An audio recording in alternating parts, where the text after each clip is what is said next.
sure is easier to put the ink on than it is to take it off. Yep, you're right. Very true. We're getting sleepy. Yeah. I've been, oh gosh.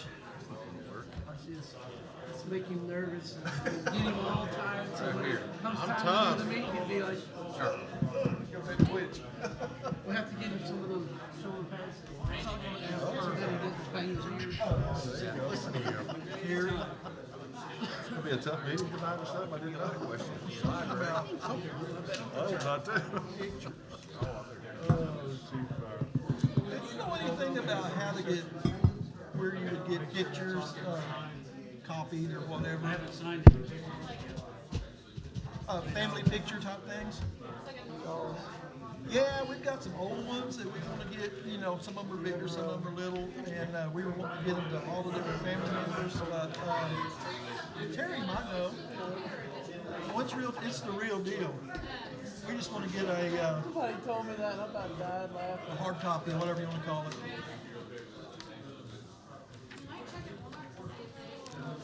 Yeah, Oh, I didn't get the last one because I was. yeah, yeah. Walgreens. Walgreens? Okay. Email them or send Thank a you. CD to Walgreens. Okay. I've tried to use Walmart. How are you? My Giants will never go. File. Always send it. Wow. Thank you. Doing things upside down at the library, I see. She didn't hear me. Okay. Thank you. This is us doing things upside down. She would know what I'm talking about. Hell, last year. That decision goes down to I tried to call you today, but you were actually working. So I didn't. No, Thank you. you were actually on the phone and had somebody waiting, which is part of your job. So they're going to close down It was something really the minor. road that they've already closed down.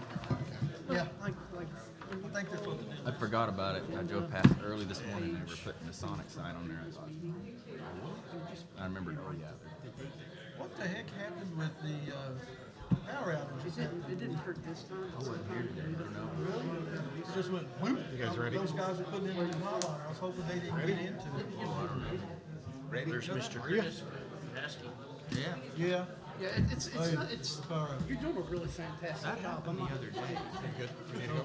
Put on the lid. Last Yeah, year. you are. No, They were behind our church. Good. Look, or anything. That's kind of fun. It's had to break. It's I know this one's a little wobbly, so Yep. don't get a really wail on it. But thank you. All right, if our hall crowd would.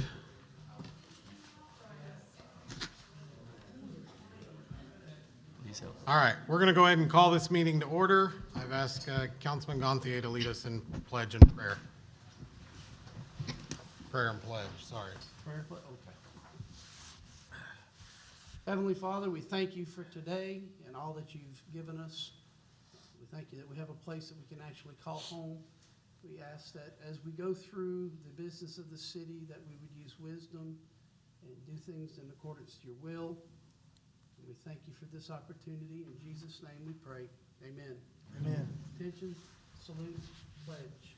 I pledge allegiance to the flag of the United States of America and to the republic for which it stands, one nation, under God, indivisible, with liberty and justice for all.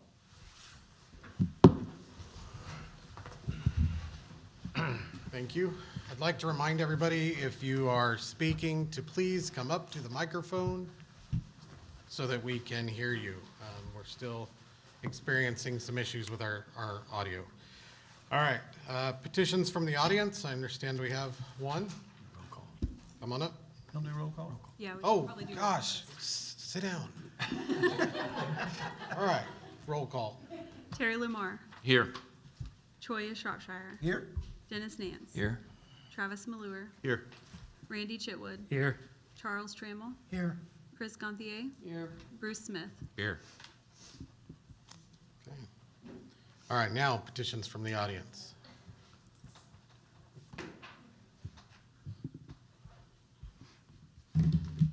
Hello. It's good to see y'all up here. I just wanted to read the email that all of y'all, I hope you read, that I sent to you last week, and with a bit of encouragement. Lisa Melchior and I had an event in the Graham Community Center this last Tuesday night. We were appalled at the condition the community room and kitchen is in. We were there until almost 9 p.m. and didn't realize until after dark that the kitchen light wasn't even working and had to use our phone flashlights to see. If the kitchen is not clean, we did the best we could with what we had. The walls and ceiling are peeling. The baseboards are duct taped, and it smells horrible in there. I was embarrassed. Also, the restroom sink would not drain, so we closed that door so people would use the one in the hall/entryway. I know we don't have the money now, but please put this building on the next renovation project list. Do a bond vote or find grant money. I request as a constituent that either of my councilmen or any of you, because this is city property, to please address this publicly in a meeting. If you need pictures, I have them. If you need to take a tour, please do so. I know Terry Lamar has talked about the need to take care of city property, and I hope the Graham Community Center is on that list. So I just wanted to keep this in the forefront, and I wanted to encourage you all that the Graham Community Center is part of Pryor's history. And it is not dilapidated like the PYO is, but within 10 years it will be if we don't take care of it. And I know that the city has a long list of projects, I know. And so I'm just asking if there's some way that we could find funding or at least put it on a renovation list, because it is a big space. I mean, it's a really big, nice space, but it's getting deteriorated and doesn't look or smell good. So thank you for listening. Thank you. So a note on that, and I replied back to the email on there. We need to be very clear to the community right now that the kitchen in that building is not to be used upon rentals for now. So those doors have been locked and the service window has been secured. We're going to ask that the public stay out of that because it is a safety hazard and we are aware. But if that can't be adhered to going forward, or we find that that's been done, then we're going to have to look at the rentals in that building, and we really need that building to be used. So make sure that if you use that building, stay out of the kitchen. We learn and we move forward. So thank you. Thank you, Nina. All right. Department head reports. Building inspector. In asking the department heads to come, our building inspector can't make it on Tuesdays for personal reasons. And so he's given me a report, and I'll read that report. Report from the building inspector for work done the weeks of May 1st through 12. I worked with Cody and James on issues that came up with MUB's utility services. When we received calls regarding work possibly being done without permits, I would go out and investigate. We received plans in that office that need reviewed. Our customers came in that we have questions, or insurance companies that have questions. I answer those questions or review the plans. Attached, you will see the report of inspections for the first 2 weeks done by myself or Craig Higley. If you have questions, feel free to stop and see me or call me at 918-825-1679. Kenneth Young, building inspector, and he has attached 2 statements of inspections for the time period that have about 30 inspections that they have done. So, emergency management, Mr. Jensen. Well, normally this time of year, we're talking about severe weather every couple of days, but this is the 3rd year in a row that we've been fortunate enough not to have much of that season. That's probably because of the La Nina La Nina effect, which is coming to an end here this summer, and it'll start going back into our normal weather patterns that we typically have. But, so we've been catching up on some other stuff. We spent a lot of time out in the industrial park going through emergency plans with fire department, visiting some of the plants, and we're gonna be doing some more of that this week. We've got a couple, one tomorrow and one for Thursday. Anybody have any questions? No? Thank you. Fire. Chief Young. Is there anybody from the fire out there? Okay. Golf. Mr. Bowman. Good evening, everyone. The golf course has been extremely busy. April was a very busy month for us, so we had numerous tournaments, about 5 school tournaments. So it was a very busy month. Really kept us hopping, and our rounds of golf are way up. Memberships are up.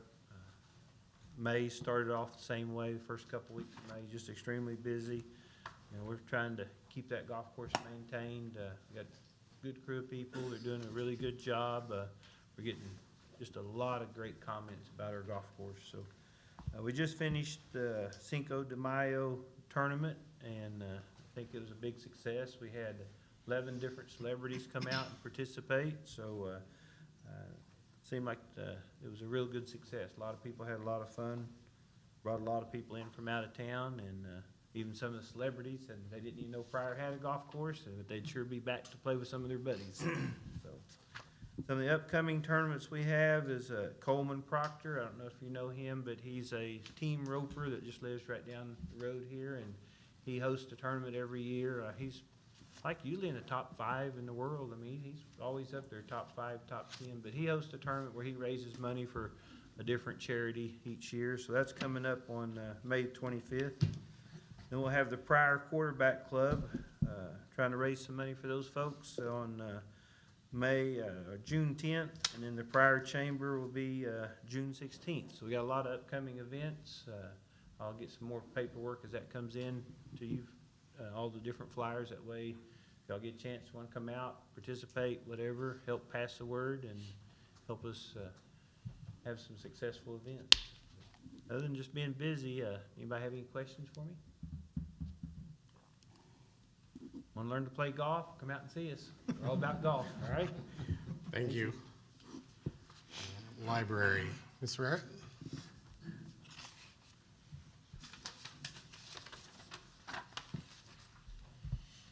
Hi, you guys have your fancy pants library statistics sheets. If you compare this year's numbers to last year's numbers, everything looks super impressive. So let me say, last year we were in the Grand Building, which is why those numbers are so low. They were great for the time and what we were doing, but as you can see, everybody likes us at home better. Pretty much from month to month, from March to April, everything is pretty much the same. We do have door counts now. I don't know how accurate this is. I have one set of counters. We have 3 set of counters at our entrances, and one set I know for sure is not doing accurate counts. So it's with the company that we bought it from right now, and they're doing all of their tests on it. So they're gonna ship it back. We're gonna do more testing. So anyway, we have some numbers. These people did come in. If anything, this is a low number and not a high number, because it was not accurate. It was not counting every time somebody walked through. Other things to tell you, summer reading registration starts on May 22nd, and we have something for everyone. So I would love to see all of you fine gentlemen at the library registering for summer reading, because we have programs for adults. We also have programs for babies and school-aged kids and teenagers. So pretty much the whole family can read all summer long. The whole point of summer reading, for kids at least, is to prevent the summer slide. So you get into summer and you don't do anything except watch TV or play outside, and you forget a lot of the things that you learned the previous year. And all the studies show that if you can read over the summer, you forget less. And so you start out the next year at a better place than you would if you didn't. And then we do it for adults because kids mimic what they see. So if they see their adults reading, they will read. So We also have activities. They're gonna be super fun. So I expect to see you all to register for summer reading, and if you don't have library cards, we can take care of that too. We got a cool donation today. The police department, in their cleaning out and changing of staff, found an old, it's an oath log, I think. It looks like from May of 1908 to about 1909. All city officials who were sworn in signed this log. So we have that at the library. It's really, really cool. It's back in our local history area. And I was talking to Jacinda today about digitizing it so that we can have those things online. Have I told you about hotspots? I think you talked last time. Okay, about them. we have them. As soon as the board approves the policy, then we can start lending them out. I'm hopeful that will happen in June. And that is all I have. Do you guys have any questions for me? Yes, I do. Okay, Do people still give memorial gifts to the library, such as books in memory of so-and-so or in honor of so-and-so? on occasion, what we encourage is that they give money and then talk to the staff about what kinds of materials Right. the person would have liked, instead of donating a physical book to us. But yes, Okay. Do you get many of those a month?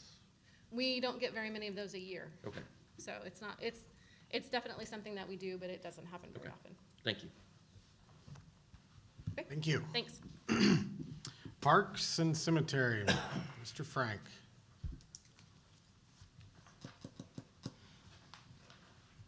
Okay, well, being what you just brought up, Terry, like memorials, people doing that, we've been getting a lot more of that with the parks, where people donate trees, then they, or put a stone at the bottom of the tree, just things like that, getting a lot more of that.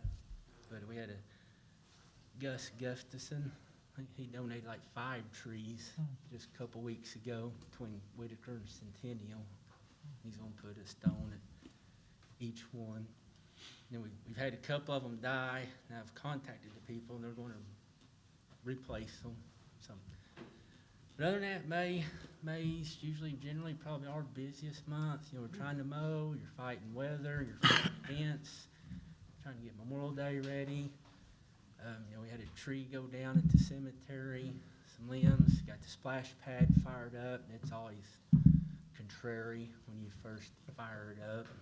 And then, but on that note, this whole weekend, there was birthday parties all weekend. I got called out 2 or 3 times down there, and just driving through a while ago, I was it was pretty packed.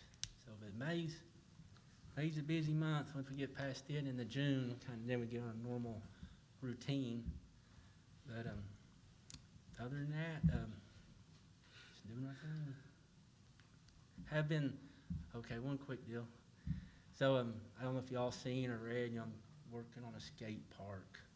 So just throwing it out there, made several new contacts with organizations and individuals, and it looks like they're gonna do some pretty good, some outsource or outside funding for it. People are pretty excited about it. See what happens. I'd like to comment on that. I still, and I hope the council still, wants a swimming pool. I don't want to get off on another tangent and not get the swimming pool done. Because you're talking $250,000 or something, that amount. You're talking over $1 million just to renovate the pool, so. Well, it needs to be done. Yeah. We can't do it if we're doing other projects instead of it, though. I think the board Just my- passed renovation. my feeling. They're gonna plan for a future new pool, I think it's the plan. So the pool is in, just so everybody's aware, the pool has not left the mental agenda. It's still there. In the meantime, we got to look at what we can do for our youth. We've got to provide things, and if we can partner up, like with Frank's talking, this concept of a skate park, partner up with other entities that are willing to pay very generous funds, almost 75% of the cost of these things. And then we can partner up with other grants that'll move those things even closer. We've got to still provide for our youth. We've still got to provide things that we can afford. And the pool is never off the agenda. That's something that's always going to be in discussion. But I think Frank's done a really good job reaching out. Today, we visited with a group that's going to help us find some grants to close the gaps, work with some businesses to do, possibly do some concrete work and things that we can do affordably to still provide things for our youth going forward. We can't just throw up our hands and be done. So I appreciate Frank's effort on this and those that he's been cooperating with. I appreciate the sentiment that we have to the pool. We need to keep that fresh and going. But we're moving in a good direction, and it's good to see entities coming together to help support that initiative for our youth. So thank you, Fred. Frank? I've got a couple of quick questions. About a couple months ago, the award for the bid of the repair of the damage to the pool building was done and awarded. What's the status of getting that I think fixed? he's supposed to start this next week. So it came up that we needed to get the engineers, like a report, and so that took a little while. Then when we did get it, and so I notified the contractor, you know, he'd have vacation scheduled. He was going to Mexico. And so I think he said he's gonna try to get some stuff ordered before he left. And I think he just got back, and what I was told, within the next week, he should start. Okay. And then on the cemetery, what's the status of opening up and getting the new section open in Grand Memorial to the south of your shop buildings? That's, waiting for some mapping from the engineer, and then it'll probably be in stages, and then like next year, budget for like roads. The drainage is already in, so my plan is hopefully within 3 years actually open, because we ran numbers, and you know, we had it, we're like within 5 or 6 years probably be full.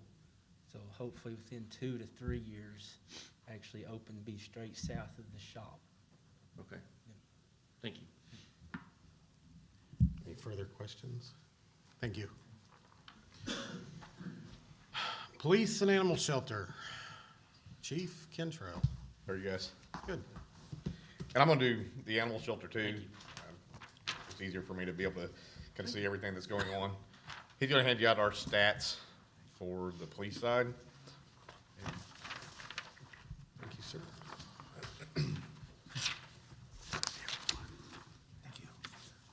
And I can email you the animal shelter. I'm still trying to get down our system how I want to do it. Just gonna be, it's easier for me to understand, and maybe we can all understand it. So on the animal shelter, they have the intake report, which animals coming in.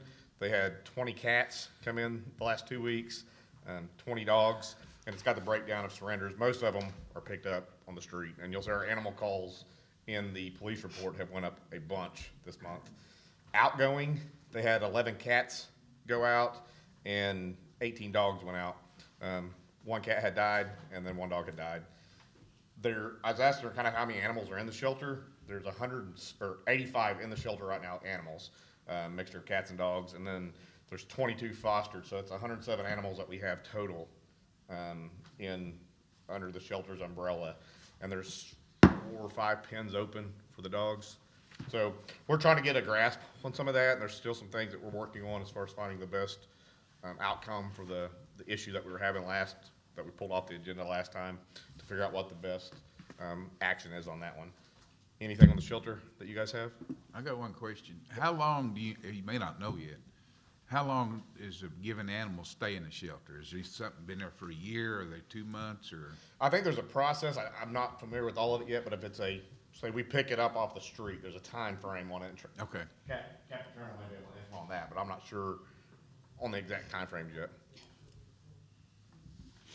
You know the time frames, the animals, they pick them up, what length they gotta keep them?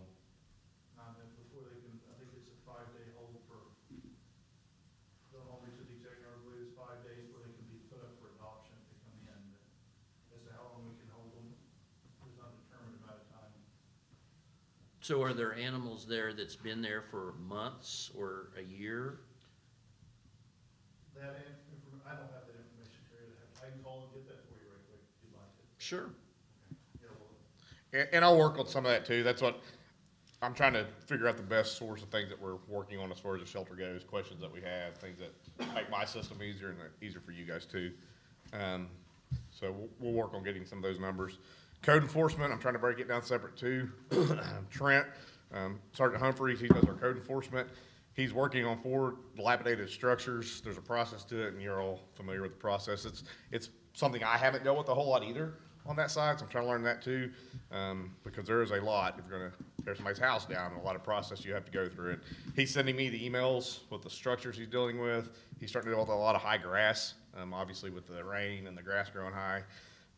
So he's dealing with a lot of those things. He's also our backup on the street. There's times, through the week, we may only have 2 officers or something on day shift, and calls start coming out. He's gonna help them guys out too. So he kind of does several different things for us, but he is working at getting those places taken care of in a timely manner. Anything on that, on code enforcement? On the law enforcement side, things pretty well stayed the same as far as arrests. They're about the same. Citations were about the same. Traffic stops went up quite a bit over the last time, and then the animal calls have doubled almost since the last report. So I'm trying to do it every 2 weeks and kind of see, that way I can judge where we're seeing increases at, what we're doing. And that would obviously an intake into our shelter. If we're picking up dogs, they're the ones we're going to call, or cats, the ones we call. I heard 2 or 3 yesterday come out where the officer was hauling for animal control to come out and pick up the animal. And I think one of the things that we see on the animal shelter part of it, there's not a shelter in Mays County except for Pryor. So if people are going to dump a dog or a cat, they come over here and may do something like that. So we're seeing strays that aren't necessarily from Pryor, but if the officers pick them up, that's who we call. They're really good to work with us as far as coming out and helping taking care of those. A couple of things the officers did, they helped with the Bradford 5K this last week. It went really smooth. It was an open road course on Highway 20. We had the soccer field going that day with soccer games. It went really well and was coordinated very good. There was obviously the reservation dogs. Everybody saw that video today, or the filming going on today. They actually paid our officers, so the officers are on their own time getting paid by the company. So they wanted 5 officers to do it, so they're paying them on their own. So the city's not out money for those officers there, but it's supposed to go till 8 or 9 o'clock tonight. And there was a lot of people gathered around when I came through that way. The officers thought it was gonna be an easy gig, but they were pretty busy trying to keep people out. On May 5th, there was a Mays County deputy that was hollering for assistance down by the district. He was just east of the district, came in as a OWA, actually, it's OWA owns the house and the property, and it came in as a trespasser call. The deputy gets there, makes contact with the people who they claim to own the land. There's obviously mental health issues going on. The deputy ends up getting in a fight with these people, screaming for help on the radio. Our MUB superintendent, Jared Crisp, and Rob Collins happen to be driving by and sees them assaulting the officer. Actually had him down on the ground at one point and was punching him in the head and face. The lady was kicking him. He's yelling on the radio for help, and we're, it's 3, 4 o'clock in the afternoon. There's traffic. It's taking us a long time to get there. And Jared gets out and helps. And I'm going to do something, hopefully next meeting, to, appreciate your help. That's right, there you go. But when he got out of the truck, the guy got off the deputy, and the female backed up. So the deputy, he went to the hospital, was checked out, was okay. Both of those 2 were arrested and are in the Mays County Jail. So thank you for stopping and helping, and thank you, Robert Collins. So I appreciate that.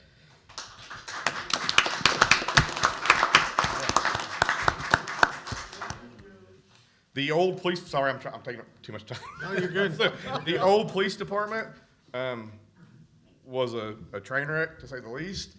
We're cleaning it now. The lady is up there. It was almost cleaned last night. She said it's very spooky at night in there by herself. But, it should be done tonight. All the upper area, lower areas clean. Everything's out into the garage. Our detectives have been over there working hard, getting all that stuff labeled. There's a ton of stuff that you guys are going to see on the next agenda for either surplus or destroy. They've been working hours and hours over there to get that place cleaned up and finished up for us. So hopefully by the next meeting, that place is done, and we can sell that stuff and get it out from under us, and then hopefully it sells. The new police department, one good thing, all the rain, it didn't leak, so it was a good thing. But we did run into another issue. The sprinkler has a coupling on the sprinkler, and I got a phone call the other night, and it had busted. And water was pouring into our police department. Luckily, it poured into an area that there was no computers, nothing like that. I called the Mo Harris. He's the general contractor that we've been working with. He's only taken it over the last 6 months, and he's really good to work with. This was Saturday night, and I'm an hour and a half away, and I call Mo, and I said, hey, we got a major problem. The fire department, Brandon Merritt and them, got over there, found the source, shut it down, killed the sprinklers, and then Mo had Burgraff Restoration there within an hour, and they had got it all mopped up, cleaned up. The company was back there today. It was what company was that? The sprinkler company. That's a sprinkler service that was subcontract. Okay, whatever the sprinkler company was, they were there today taking pictures and documenting it. This is totally on them. I talked to Mo. It's not on the city. It's not on our insurance. And they may have to cut some sheetrock, on a couple rooms that it got really wet at the bottom. But for the most part, I think we got lucky as far as damage goes. Like I said, it was a couple that broke on the sprinkler system. The 2022 patrol vehicles are now starting to get rigged out. I think all the equipment came in today. We've got one torn apart at Cody Marquise, his shop. So hopefully within the next week or so, we start getting them out on force and start getting some of this other stuff. Today, those e-bikes came in, and that was the e-bikes that were donated funds, about 3 of them. We did find a training today, Newcastle Police Department. All it's gonna cost is either our officers go stay or bring him here, and he stays in a hotel and has food. The training itself is free. But you can see the bikes, they'll run about 25 miles an hour. You guys wanna ride it real quick? I think that might be a work. Oh, yeah, sweet. I don't know if It works. it's kind of weak, but as far as the lights and stuff, and they will run fast. So Captain Trammell, did you ride that thing over here or haul it in your pickup? No, actually, the chief here rode this. I rode it over here. All right. I thought if there was gonna be somebody wreck on it, it would be me. But you can see, I mean, it's a beefy bike. And I think it's gonna come in handy. People are asking kind of what we're gonna use them for. Obviously, the PR events, getting out and be able to mingle with the people and let them see it. Also, side streets, the residential areas, these things are quiet and you can ride right up on people. So I think it will deter crime in those areas, and our officers are excited about it, and so it's a little something for them as well. There was a few questions that I've got on the agenda that somebody asked me to bring up. So one of them is the cleaning, and we can get into it later if I need to, but before we pull it off the agenda. So some of it was the city. We looked at their city janitors that actually do some of the cleaning for the city hall and the library, for cleaning of the new police station because Duke's retiring. That wasn't possible. There's only 2 ladies, and they don't have enough time. We did look at that source first because it was going to be obviously the easiest. Then I had dirt zappers, Laura Chavoya, and then Larva and Amanda Detweiler also looked at bidding it, and they all turned it down. The only one I got to bid it was Buffy's house cleaning. She came in and looked at it. It's a large area, and it's cleaning the lobby, all the officer area, the kitchen, all back up through that training room. It's 85% of that building is going to be on us to clean. The fire department takes care of their own side. They have more time as far as that end of it goes, and it's a smaller area for them to take care of. So that is why it is very important. Duke was one kind of over it at the time. Like I said, that's kind of where part of his is going. He was the one responsible for the cleaning. I think that was it. If there's something else can pull off, we'll be talking about it. Do you guys have any questions for me on anything? I do. On animal control, do you all do anything about skunks or raccoons? They'll do. They try to trap. I mean, if there's a complaint, they'll go out and try to trap them, do what we can. They come out and do that thing, or do that stuff, and then release them. Okay, thank you. So anything that's a threat to humans, I know there was a fox issue was going on, and Becky called me, the homeowner was blowing us up, said that we're getting a Bobby Buck Park. It was a danger to children, so she was able to get a couple, take them to Wildheart Ranch, and then the owner said that's good enough, we're good. So yeah, they'll do whatever they have to do. All right, thank you guys. Thank you. Sorry to return your question earlier. There's one cat that's been there for just over a year and one canine that's been there for approximately 10 months. Okay. Thank you. All right. Thank you. All right, Mr. Moore, Rec Center. Evening. So, the topic of the day is HVAC. We've been working on that, and I've mentioned it before. We've discovered some other issues. Well, and in the Boys and Girls Club room, there's a unit that is completely down. And so group was out the other day kind of analyzing that. And then in the pool area, there's two big runs of ductwork, and the north side is starting to spit out small pieces of insulation. So not, obviously it's deteriorating on the inside, right? And I think probably you could say that maybe the way the moisture and the lack of ventilation and the problems that, you know, been battled for quite a while are starting to catch up with us a little bit. So trying to keep an eye on that and see what we can do. And it, you know, you can see I've got a couple things on the agenda tonight, and I don't know if now is the time or not, but I talked to Steve a little bit. I think I'd like to pull the one about the unit and the ductwork off for tonight, or table it, however that needs to be done. I just need to do a little bit more research, I think, and I'm just after visiting a little bit, and then the recent developments, because at least that unit is working. Right now, the Boys and Girls Club is not, and so, you know, we need to, with summer coming on, you know, we need to make sure that we've got adequate cooling in that part of the building. So anyway, we'll continue to work on that. We've got a study I know that was done some time ago, and I need to learn more about that, and it's kind of Greek, so Steve's going to help me get the guy out to talk a little bit about that in more layman's terms, so we can continue to develop a plan. The other thing I've been working on is personnel. As you know, we've had some movement and some open positions, so we've been conducting interviews.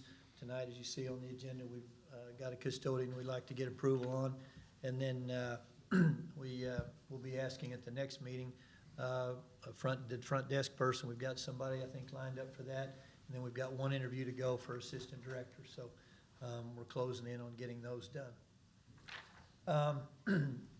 Couple of things in terms of activities. We had another school in last week. Turkey Ford Schools came. They had 67 elementary kids.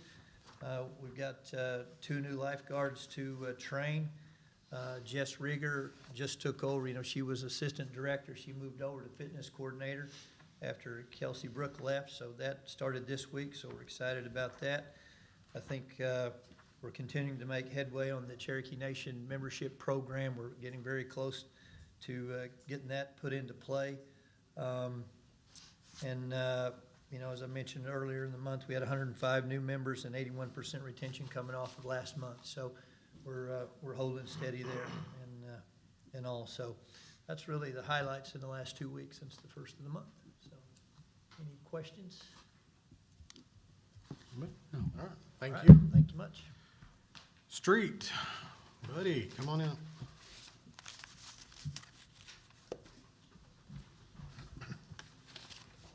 Well, just want y'all know I'm missing out on my movie debut today, so I'm gonna have to come up here to give Oh, wow. speeches. I was gonna be able to whip some Cherokee language out there today, but I had to come up and give a report, so I'm not gonna be able to. Hey, they're there till 9. Yeah, so. be a star. Well, they already needed they already got all their extras they needed, so that was. No, we finally finished up on spraying our alleys. We've had a little bit behind on that because of again, the rain and stuff that we've had. But we went ahead and finished them up today. We started grading our alleys. We had one of our pieces of equipment that we pulled a little grade all back behind. Got a new guy that's kind of on the tractor, and he kind of bent one of the blades that we had on there, but it was repairable. So we're in the process of getting that fixed. We'll get him back out there on the alleys to grade. We ran a sweeper for a couple of days this week. That's all the time that we've had for that. Like I said, as we get closer to the end of the year, things will, I won't say be slowing down, but we're going to try to run it just a little bit more when things dry up just a little bit. We can get where we get the streets. When it's wet, sometimes it makes it a little bit harder to get everything picked up. It wants to stick. But we've been mowing a lot of our drainages over there off Southeast First and Elliott, behind the, we call it the little kitty palace over down through there. We got over and got all that mowed and knocked down. Southwest First and Highway 20, that drainage over there by the girls softball field. We went over and finally was able to get through that. One of these days, we're gonna have to look at, either us doing it or maybe have a contractor come in and kind of look, but we're gonna need to clean that out. There's probably about 3.5 feet of silt that's built up in that, and it's starting to get a little bit difficult, even with the skid steer getting in there, it's wanting to stick. Then in between back behind we call it Kitty Place, or the coffee shop over there between 8th and 9th, on 8th Place and 9th, we got back here and we sprayed that and got it mowed down. Had a couple large limbs fall off over the rainstorm we had over there off of Northeast 2nd and Hogan. We had one over at Southeast 12th. We went over and had got them cut up and got them hauled off. All the trees and stuff is starting to grow.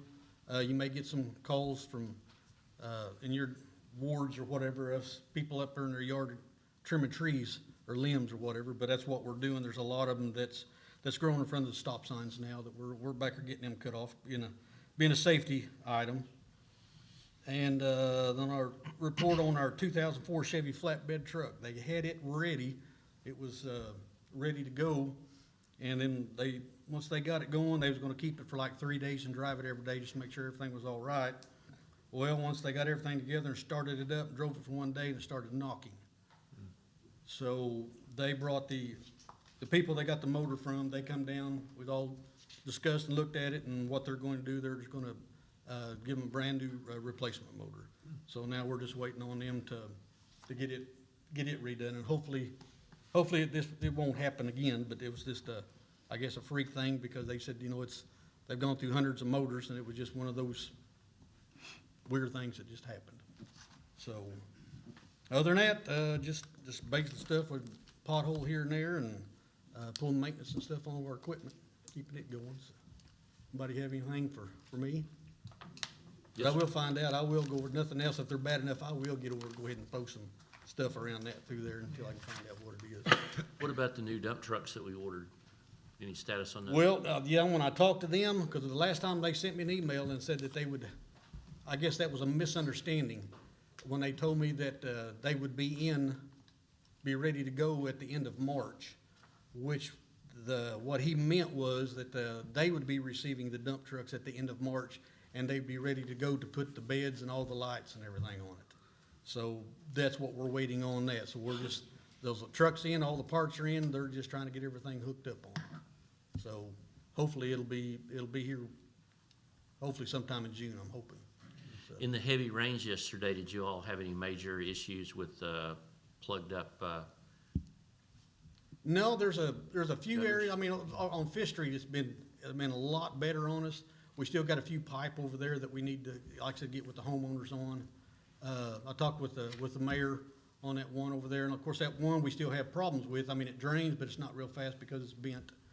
We have one over on the north side of the road, which needs to be done. But like I said, we drove around besides that one that you had, and what it was just a stick, and it had some debris on it. And like I said, I pulled one scoop out of it, and it took off the drain.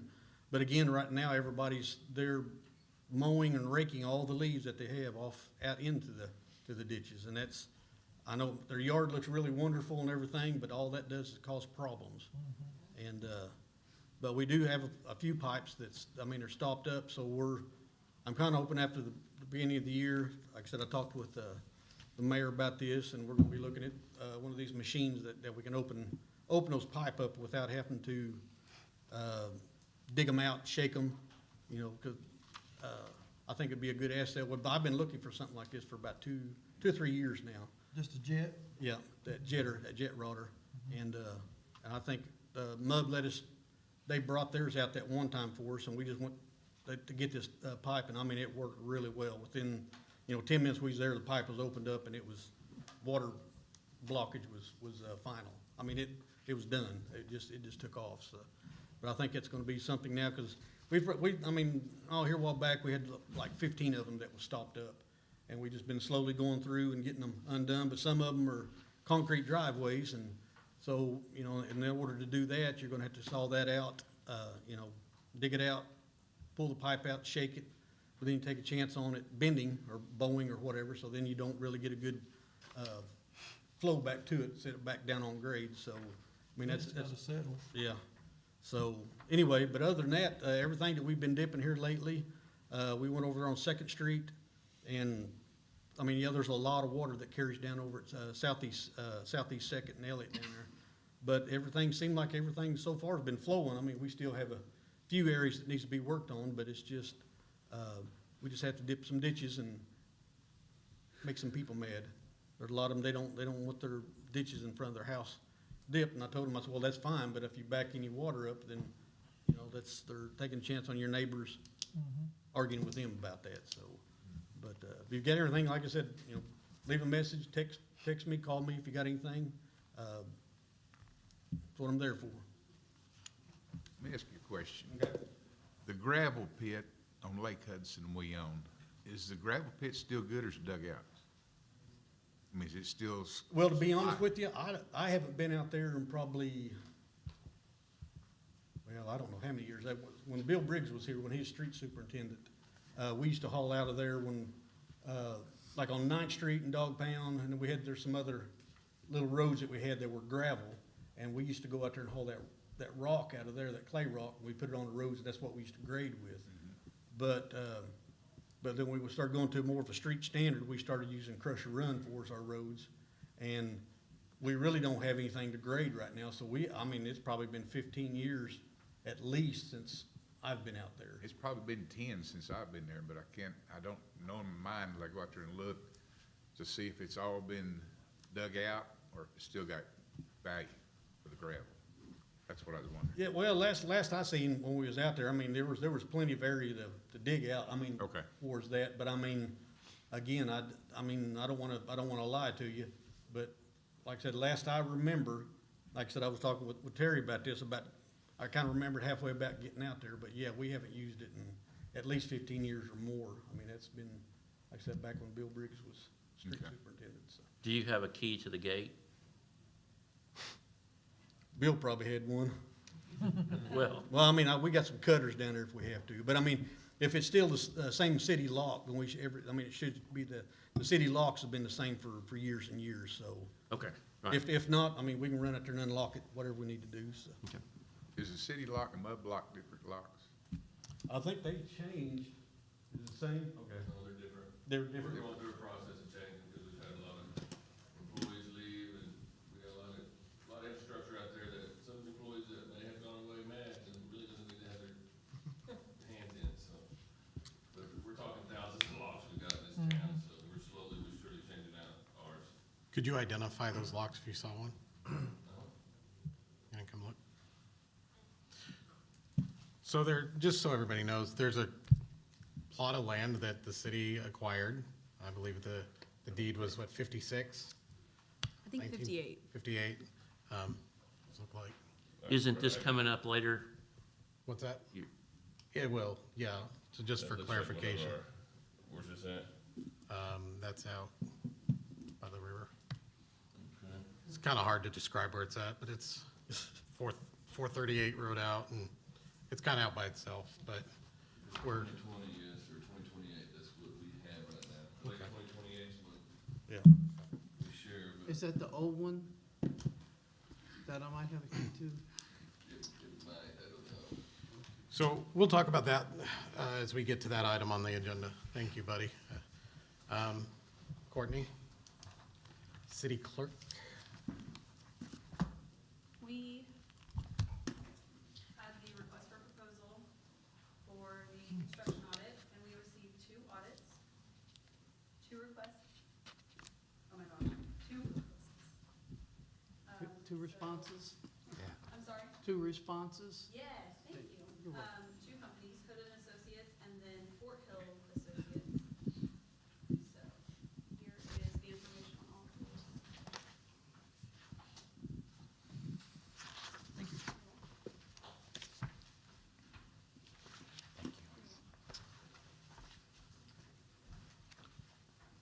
Here, you gave me a second one. Oh, or is it different? No, there's two. Okay. Yeah, they presented two. Now, keep in mind that from the ad hoc standpoint on this, that these just came in today, So they're not on the agenda to talk about or discuss, it's just information for you to study it. And one is for, one is from the the Fort Hill one is from the company that's nationwide that does construction audits.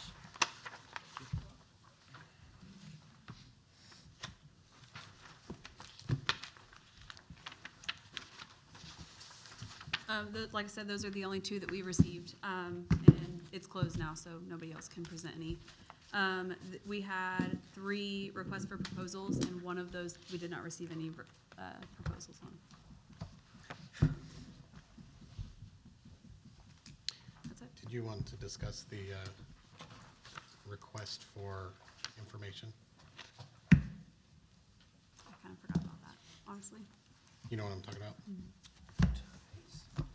So, if you don't mind, I'll throw that out there. I just want to let everybody know, Courtney and the staff up here have done a tremendous amount of work in the last week or two.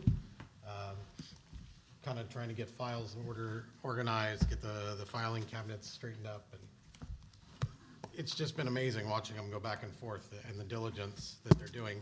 And with that, Courtney has asked that any requests for information that the council has, just go to her.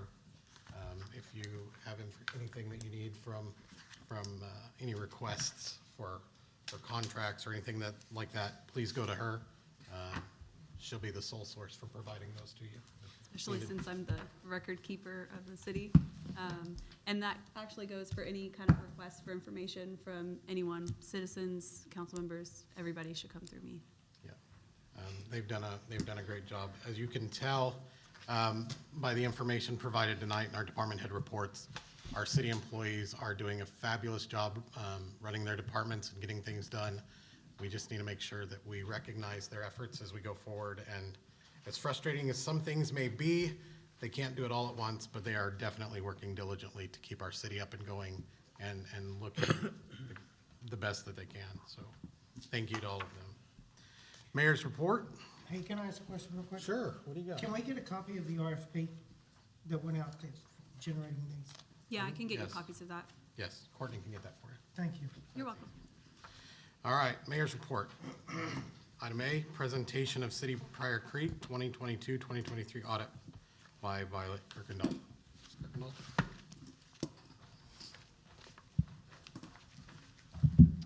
Okay. I think, I don't know if everybody got a copy of the actual audit report that was 80-some pages long.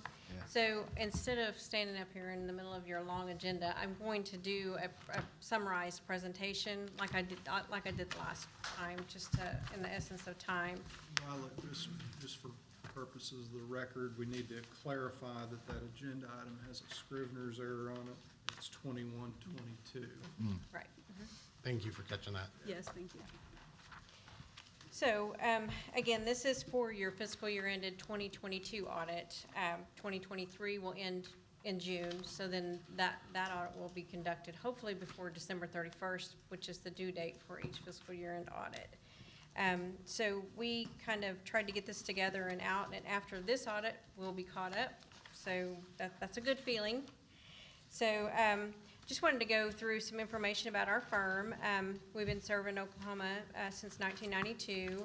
We do go through a peer review that we've been awarded the highest rating. And then we're members of the AICPA, the Government Audit Quality Center, and the Employee Benefit Plan Quality Center, and we're licensed in Oklahoma, Texas, Missouri, and Kansas. So when we start on the report has 3 components of the basic financial statements, and there's a government-wide financial statement, the fund financial statements, and the notes to the disclosures, and you'll see that in that kind of format going through that 80-page report. The government-wide, it represents all funds of the city, whether that's the governmental funds, the street, and all the special revenue funds, the general and all the special revenue funds, and the utility authorities and proprietary funds, and then the notes to disclosures. So when you talk about government-wide, it's putting the whole picture together. So all fixed assets, all cash balances, restricted or unrestricted, are in that presentation. So on page 4, our responsibilities are to conduct your audit in accordance with generally accepted auditing standards and government auditing standards, and to plan and perform our audit to obtain reasonable but not absolute assurance that your basic financial statements are free of material misstatement, and to report on internal controls over financial reporting and compliance with laws and regulations. That's part of what those auditors' reports are saying. So on page 5, the matters that we want to communicate to you as the board is that when we look at illegal, we didn't come across any illegal acts as part of performing our audit and during the procedures that we performed. We like to let you know if there's any changes in significant accounting policies, which this year there was a new standard came into play with accounting for leases. And that did affect the fiscal year 22. Thankfully, we didn't have to do a lot of accruing the leases because anything prior to 22 didn't have to be brought into this picture. So, but there was a lot of leases entered into fiscal year 22, 23, so that is going to be a difference on that report. We didn't have any difficulties or disagreements with management as part of our procedures, and we had full access to your books and records. Part of the financial audit and compliance audit, we usually have 3 basic questions, and are the financial statements free of material misstatement? And we issued an unmodified opinion on the financial statements that are fairly presented in all material respects. So when that means that everything is good. If we would have said qualified, it sounds good, but it's not good. So on internal controls over financial reporting, whether those were adequately designed and operating effectively, we did not identify any deficiencies in your internal control that we considered to be a material weakness. Did the city of Pryor comply in all material respects with finance-related laws and regulations? And we didn't have any material non-compliance that was noted during the finance-related laws and regulations that govern the city operations. I did want to kind of give a couple of financial highlights that are included in those. The government-wide, and like I said, that's all city funds included. We had a net income for the year for all funds included was $2,014,000. So, and that included $1.4 million in grant funds. So that was really $600,000 worth of net income if you took that out of the picture. And then there's one fund that we actually present with the audit report for the budget comparison, and that's the general fund. And I just wanted to let you know that of the budgeted revenues that we collected $1,010,000 over what we actually budgeted for this fiscal year. And then we underspent the appropriated expenditures by $2,078,000. So those were some good results for your fiscal year. And basically, that's a summarized presentation of an 80-page report. So, but if you all have any questions, I have the report here. I can definitely look into it and try to answer your questions. Any questions? I do. 2 questions for you, ma'am. On page 10 of the report, under economic factors and New Year's budget, you state revenues appear to be flat, but inflation is causing expenditures to increase. Mm-hmm. The city will need to watch their expenditures carefully. Right. A couple of months ago, our city accountant briefed the budget committee that the general fund was in a deficit situation. Let's just leave it at that. Do you have, and without jeopardizing your independence to come back and do our audit again next year, is there anything that jumped out at you as the auditors that we need to be cognizant of as far as going forward, not only for the rest of this fiscal year, but next fiscal year? As far as the 22-23 year, I haven't actually seen the financial data on that. So mine cuts off at June 30th at 22. Right. So I know we've had some significant increases, gradually that started during this year, but usually it was kind of towards the end that was starting to hit. But I would just, making sure we have budgeted amounts for each department and try to control expenditures, on that, maybe a monthly basis, you know, to kind of having the departments report to you on a budget basis of how they're, you know, allocating it monthly. And that seems to be a better way to control if you say, you know, this is your total budget, you got 1/12 of it, and how'd you do for the month, you know, and just having them do part of the department reports to you. And if there's areas that are high expenditures, then you would just say, we need you to look at different sources for your, you know, vendors or whatever, so. Let me ask that in a little bit different way. Was there any what red flags led you to make this statement? Well, that is part of the management discussion analysis. So basically, these analyses are considered and developed by the accountant and management. So that's part of what they seen happening internally. So that there increased costs and things like that. For this report, overall, like I said, the budgeted expenditures were under what the appropriations were. So there wasn't anything I found to give me any kind of red flags or anything like that. Okay. So. Thank you. And that's what his job, his role is to do, is to help work with management to identify those areas, so. Okay. And then do you ever look at the, as part of your Ecofir testing, have you ever looked at the test of design and test of effectiveness of internal controls related to our construction projects?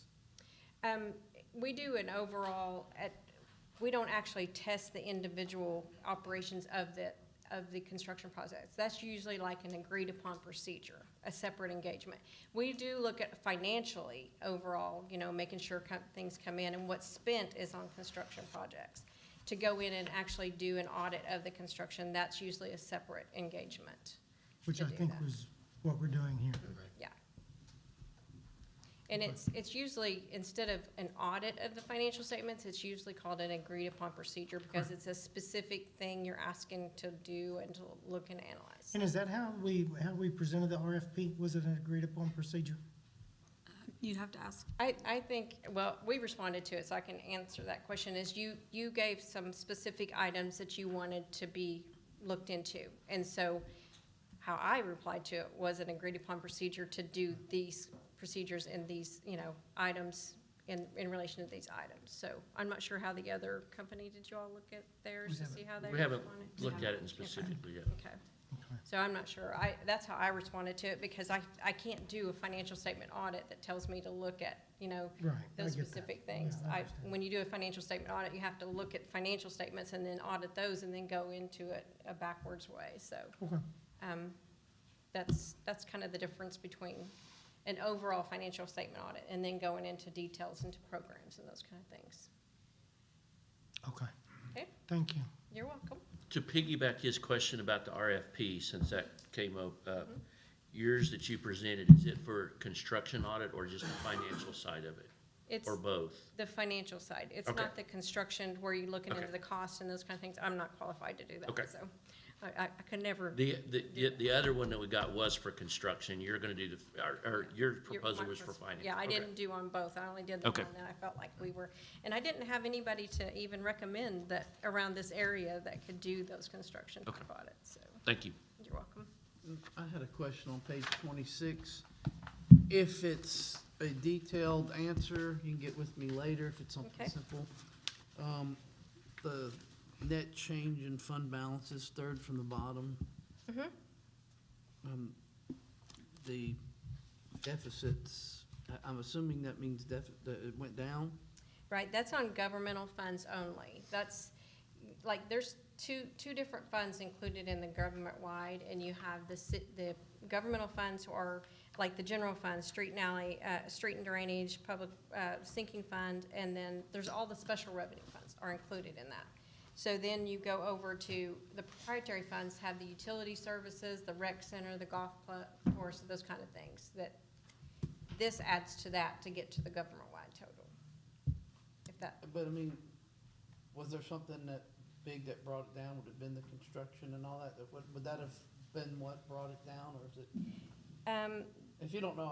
Well, it says that there's the capital outlay expenditures on the bond. That's what it was. Because there was 8.2 million of that was to I do was with. assuming that's what it was. And we normally, that page that you asked about is a fund financial statement. So that on the fund basis, we don't capitalize expenditures, they're expensed. On the government-wide that I was talking about, we actually capitalize expenditures and depreciate those out. So it's two different bases of accounting. That's the confusing part of this report, is each set of financial statements has its basis of accounting. I agree with that statement, the confusing part. It is, it's very difficult to explain for sure, because it's hard for us to be able to, you know, show someone else what we're talking about whenever they have so many different qualifications that Thank you. we have to do. You're welcome.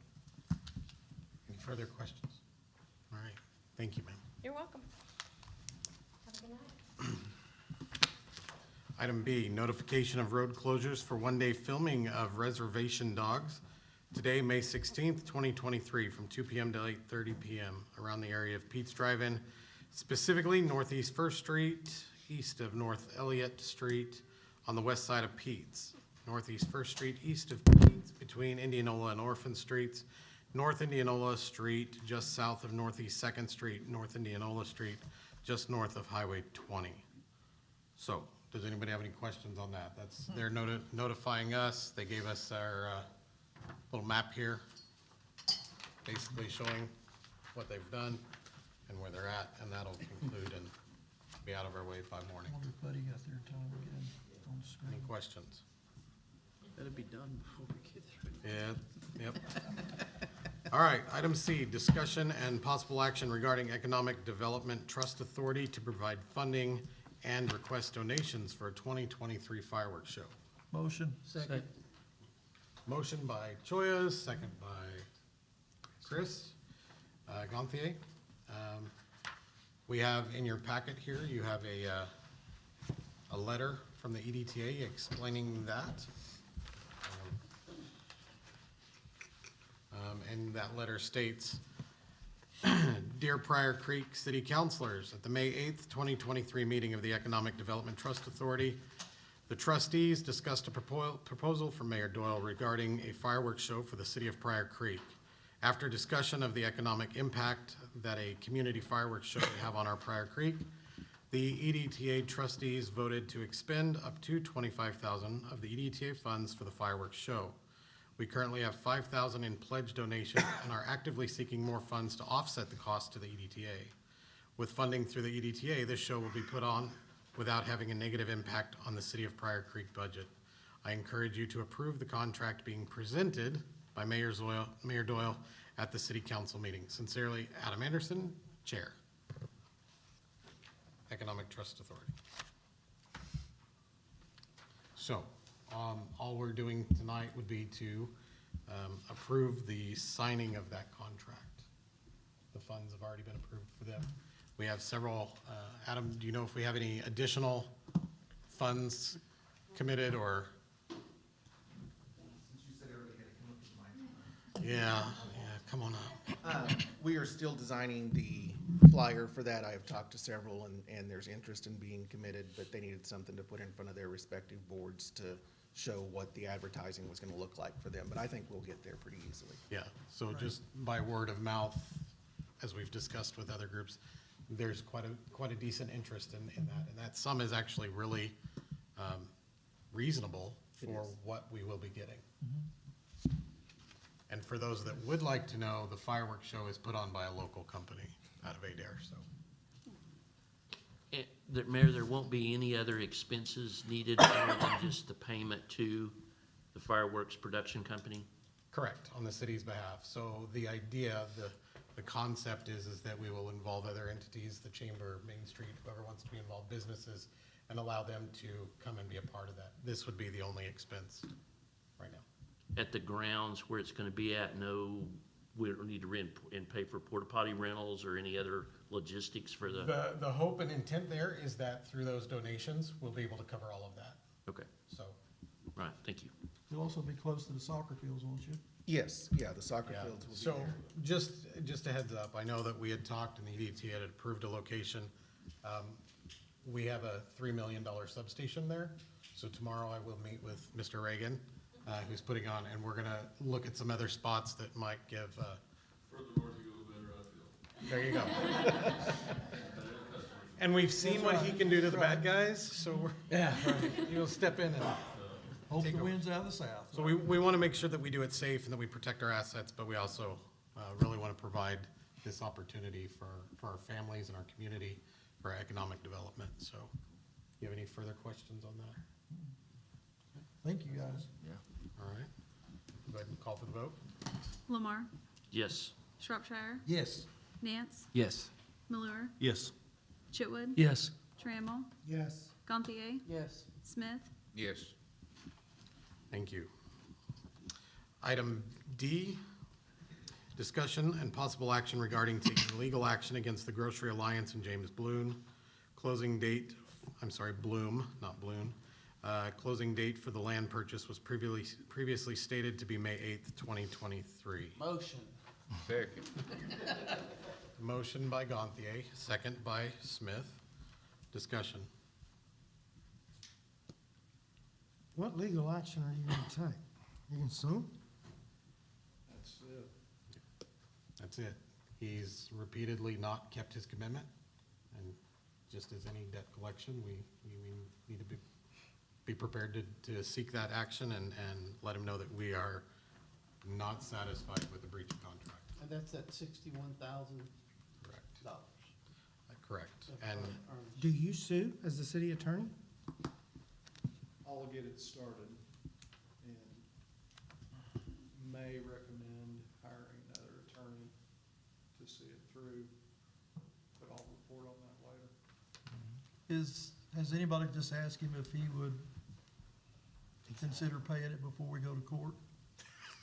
Just ask. I think it was. Can I say something on that? Sure, I'd like to. One of our neighboring communities that's been having troubles with this, that's also gone through this process, that's a little further, that's been no response Okay. for them. So it's not just us. Okay. So, The Mr. Rich, latest report that I have on that is I spoke with Ricky Hayes today about had he heard anything from Bloom. The report that I got from Ricky was that, I may get these numbers wrong, but they're close, was that the package, you know, he was getting this foreign financing institution, and that the total package was like $9 billion. And that money had been transferred from, was it Switzerland? Switzerland and Dubai were the two. From Switzerland and Dubai, and it was now in a Canadian brokerage. And then it should be distributed soon. So. That's a good story. I like that. So, I instructed Mr. Ritchie to start that process, get that going, and the money did not make its deadline on May 8th. So, obviously, we do not stand alone in this pursuit. We're not the only ones taking action on him, so I don't know that I'm really at liberty to discuss the other parties in that, but I do think that it's important for the community to know that the opinion is that it's not in the best interest of our city to do business with Mr. Bloom. So we'll leave it at that, and as we get further in that, Mr. Ritchie can give us updates as we go, and we'll go from there. Mayor, I have a question for Mr. Ritchie. Yes, sir. For the benefit of all the people that are up here, that a lot of them are new and aren't really, may or may not be familiar with the background of how all this has gone on, and for the public, can you, if I'm correct, this money, this earnest money that was put down was held in earnest at Mays County Abstract, and it was going to be distributed upon the failure of the closing to the three property owners, the Hawkins family, the True family, and the Longmar family. Is that correct? That's correct. And have those those checks, or the money was being held at Mays County Abstract. Do you know if it has been paid to those property owners yet? I do not know if the money has been paid out to the sellers. But as far as we know, it goes to them. Correct. And then, if that was in the written contract, how were we supposed to be reimbursed for it anyway?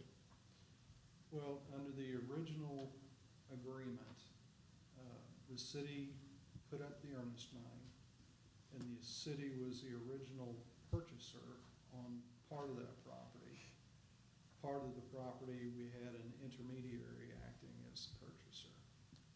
So we put up the earnest money, but then had an agreement with Bloom's companies to reimburse us the full amount of the earnest money at time of closing. Closing never occurred. So they're in breach of their agreement to pay the $61,000 back to the city. Okay, thank you. So, to answer that first part, as of last Thursday, I believe, maybe Wednesday or Thursday, a party representing the Longmire and True has not received any payment or any, and they also have additional commitments that Mr. Bloom made at Thank you. back in April or earlier pre-summer, and those commitments have not been made, and that debt is impounding on them, so, on Mr. Bloom, not the owners. Can you estimate how much this would cost in legal fees for the city of Pryor to pursue? You know, the cost of a lawsuit just always depends on the reaction of the other side. I mean, it just always does. So, you know, a lawsuit like this could cost $30,000, it could cost $150,000. Exactly. It just depends on how deep you wade into it and how much they fight and all the twists and turns that you have to go through. And I think that's my concern. I mean, I'm all for or going after these two just like everybody else is. But I don't want to throw $30,000 to $150,000 more of our money away and never see a penny returned. And even if we got a judgment against them, could they not just declare bankruptcy and be done with it? I guess it depends on if they have $1 billion in a bank, you know. I'm hopeful that, I'm gonna remain hopeful that we receive a check, because we continue to get told it's coming. Just been held up on the financing. And who gets theirs first, us or Wagner? Yeah, well, I don't know. You know, to me, this sounds like I've got $1 million at the house, but I need to borrow $10 for gas to go get it. That's kind of the way this sounds. Well, I think in the sake of time, and I would love to entertain the conversation, but I think we realize that we are in a situation where we need to at least let Mr. Bloom and his whatever organization or group know that we're not satisfied, and we are willing to tell them we're not satisfied, and that's the direction we're gonna start. Obviously, as we get further into it, as Mr. Ritchie said, we'll talk about it a little bit later, but the idea is we need to let them know Pryor is not gonna be a victim. Pryor is not going to just walk away without saying, you did us wrong. And then that's where we as a community look at it and say, as nice as it sounds, it wasn't really in the best interest of the community. And so we need to be mindful of that going forward. And So is this item to actually start legal action, start a lawsuit? Or is it just to give them notice that we're seriously preparing for that lawsuit? It's authorizing the commencement. Now, that does not mean that we're gonna draft a petition and file it tomorrow. We'll start with a demand letter, time period, and at the expiration of that time period, then a legal action would be filed. So hopefully. Mr. Ritchie, I'll ask you a question. You may not can answer it. If not, that's fine. Has he, in your experience, experienced this kind of lawsuits before? Has anybody else sued him? Does they owe any money? They got any liens on him, or? I don't have any knowledge of anything like that, firsthand knowledge. I've heard that there was a lawsuit over the supermarket in Tulsa, but it was against multiple parties, and I've heard that he was a party to that. But that's the only knowledge I have. Okay. If you're gonna draft a letter to send to them, how, and you said give them a reasonable notice, who decides what is gonna be that reasonable notice to hear back from them? Well, I think generally speaking, you give a 30-day notice. That's just kind of the practice in the industry. And they also have to accept the certified or registered letter that goes to them to notify them of that too. Not that one. Not that one. It's Okay. effective on mailing. I also would like to add in there that in a meeting with Mr. Hayes, Larry, and myself and another, that Mr. Hayes did note that he has severed his partnership with Mr. Bloom. So just food for thought. Keep that in the back of your mind as we go forward. But, all right. So further discussion? Call for the vote. Shropshire, Yes. Nance. Yes. Malure, Yes. Chitwood, Yes. Trammell, Yes. Gantier, Yes. Smith, Yes. Yes. Lamar. We were doing so good with one. Maybe by the end of my 2-year term, I won't miss you guys. We'll see what happens. Fine. All right, thank you. All right, item E, discussion and possible action regarding the adoption of a resolution agreeing to become a party to the interlocal agreement establishing the Oklahoma Municipal Natural Gas Coalition. I'll make the motion. Second. Motion by Choya, second by this whole side. Chitwood, second by Chitwood. All right. Discussion. I think this is where you guys come in, correct? Jared, you wanna?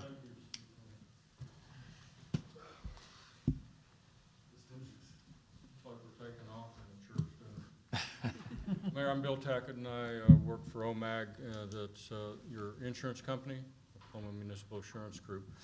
OMAG is a Title 74 Interlocal Cooperative Act agency. We were started June 1st of 1977.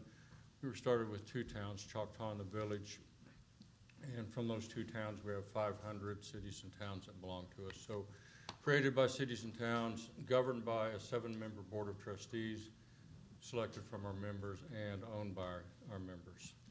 And so, February of '21, we had Winter Storm Uri come through. There's 46 independent communities that provide natural gas utility services. There's also other communities that do it in a coalition form.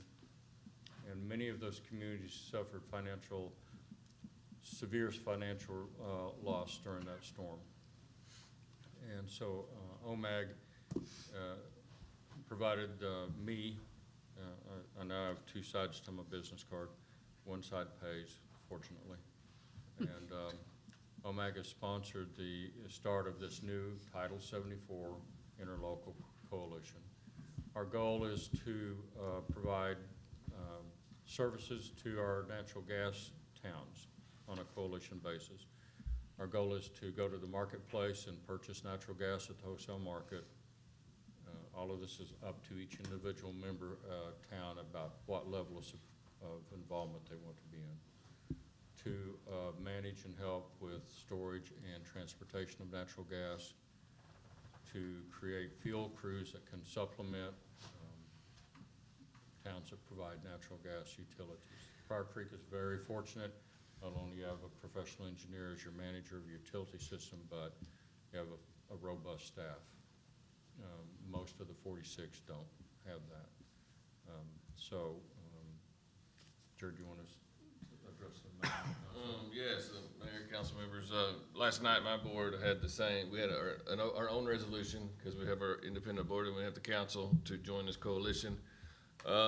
Basically what I told the board last night is this gives us more opportunities to go out to the marketplace. The more members we can get, the better off we're gonna be, because hopefully we have more volume, and volume speaks volume. So that's what our board is looking after. It's also something similar to, I also we're members of the Municipal Electric Systems of Oklahoma. I sit on that MISO board. We have mutual aid with that MISO board. If you remember, and you agree to that mutual aid, it's kind of like that for the natural gas side of things. There's a lot of hoops you got to jump through for mutual aid if you got all these processes in place, it's a lot easier for me to send crews per se to Shoto, like when this happened back in February 2021, to basically their town was shut down and we lit pilots for 8 hours, helped them get back up and running. We didn't have a mutual aid agreement. We just kind of, okay, here we go. We're going to help out our neighbor. But at least that would help us get rid of some of the legal side of things if we can have this mutual aid and stuff. So, I mean, it's a great thing for the smaller communities. We were fortunate during the Winter Storm Uri. I think our overall additional bill that we had was, I say only 300,000 because I say that because others had $1, $2, and $3 million bills. And they didn't have the capabilities of paying that. We fortunately did. So our customers did not have to get hit too hard on the natural gas side for that. But we'll entertain any questions you may have. Is there anything in here that's a red flag for you, or you just, it's all good? Not for the municipal utility board, because as Mr. Tackett mentioned, I mean, you can start small and work your way big. I mean, right now, we are with our wholesale provider till end of October. But this is gonna allow us to get a seat at the table. So. What's the fees for this? Huh? What are the fees for this? Yearly fees? Councilmember, currently we don't have a fee structure in place, so there's no cost to join the interlocal. I've asked Jared if he'd be willing to sit on our board. We have an opening. A former board member was unelected at the last election, so, and Jared said he would agree to that. So we have a 5-member board of trustees, and Jared has agreed that he would serve on that, which would be a big boost to us because a lot of expertise is residing right here to my right. So how would we make money? Well, we'll make money one of about 3 ways. Maybe there may be a membership fee, but it would be subject to the board's ratification, and it would be minor. We've sought a direct legislative appropriation, and they're supposed to sine die in a couple of weeks, so we'll know about that. And we would make money on the sale of wholesale natural gas to Pryor Creek and to our members. So will the cost of natural gas go down to our members? I can't say that it will, because the market is what the market is. But what I can say is it will be completely transparent, because by joining OMNGC, you're now becoming an owner. You have a board member. You know what the gas cost, what we paid for it, and what our charge was to you. It won't be murky at all. And, OMAG's providing accounting services, IT services, me, and office space at no cost.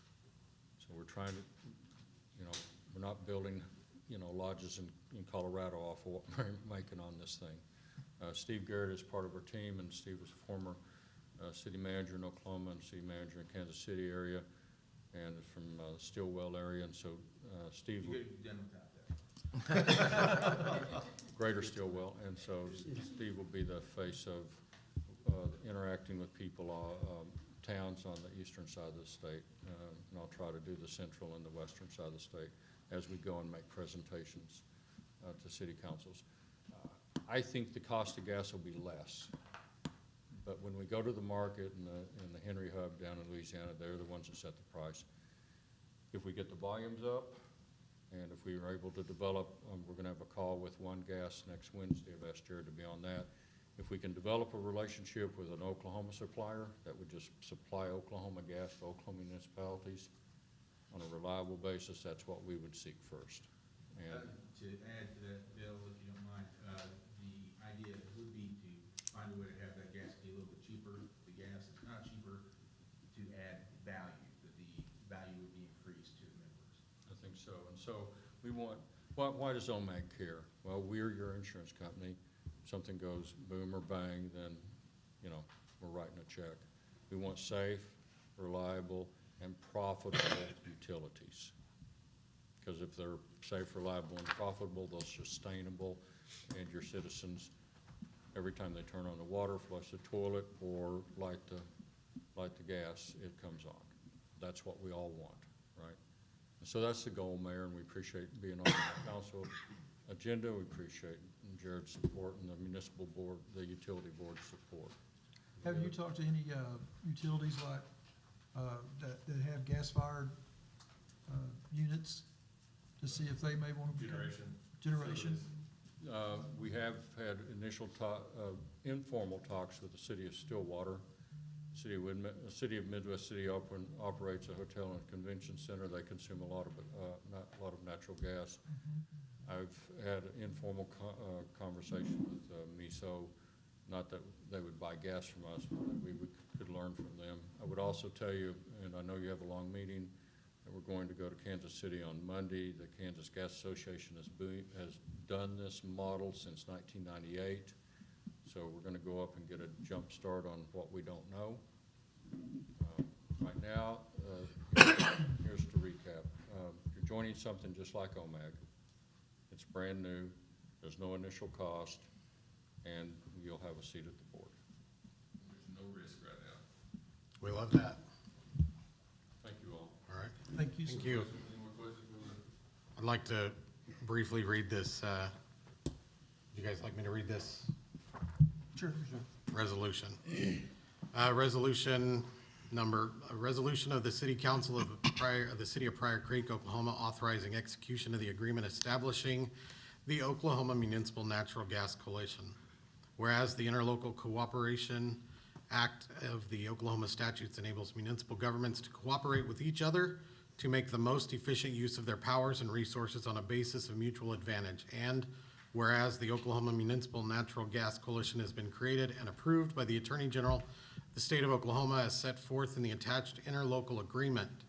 Whereas the City of Pryor Creek finds that it will benefit by joining with the original founding cities and those cities who may also join in the coalition to jointly participate in the natural gas operations, including joint assistance, training, and operations, all to be outlined in a separate agreement with the coalition. And now therefore be it resolved by the governing body of the City of Pryor Creek, by and through the Municipal Utility Board, to join with other municipalities in the Oklahoma Municipal Natural Gas Coalition.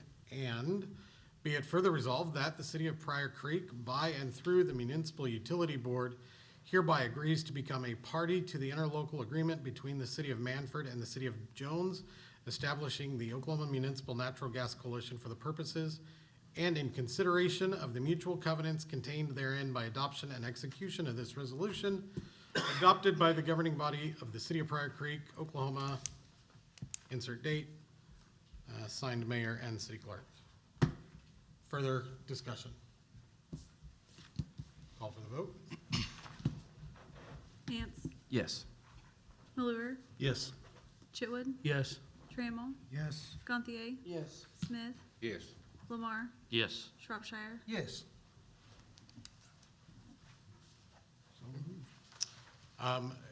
We will take a short recess. We'll reconvene in 5 minutes. I expect you guys would scan that.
Oh, I got this 85. Go spend groceries and all that stuff. Yeah, I'm kidding. that was a fast five. All right, we have quite a bit to go yet, so let's call everything back to order. Let's continue on with Mayor's Report, item number F. Discussion concerning a report from the mayor of receipt of offer to purchase city property identified as approximately 6 acres, described as the west 396 feet of the northwest quarter of the southeast quarter of the northwest quarter, section 9, township 21, north, range 20, east Mays County. Do I have a motion? Motion. Motion Second. Nance, second Chitwood. Discussion on this, sir. Yes, Yeah. this is, okay, so, we're learning, we're gonna get it right, but we've had this property that we kind of discussed a little bit earlier, come up. Somebody was interested and acquired of the city. No. You all right? That's not it. Yeah, that's. Yeah, that's a whole different deal. $100. We've been doing some looking into this property to kind of bring it back from the grave, so to say. It was, the quitclaim deed, like we said, was from 1958, somewhere in there. It's rumored that it was possibly a gravel pit. I went out to the property the other day. Till we get the locks figured out, we can't actually get to the property to see it. We actually have, I don't think you've seen my email, the property the owner email to with the, the code? I'm sorry? There was an email about a code? Yes. Yes, I did. The property owner to the left has given us access to get onto the property. Correct, and so, And I've thank been you. down to it. So, one of the things that we've done is I've reached out to several realtors just to get an idea of what they would list the property at. You know, it's, according to the information was, it was what, appraised, did we get an appraisal on it, or? We did not have an appraisal on it. We paid $1 for it. It was part of property that was donated to the city essentially, but we had to pay $1 Yeah. for record purposes, so that's all. Right. So we're looking into it. We haven't accepted any offers. We haven't said yay or nay to any price. We want to kind of get a better ballpark figure of what we should sell the property for, what we should, what we should do with that property, get some more details on it. And so that's kind of where we're at with it. We've heard back.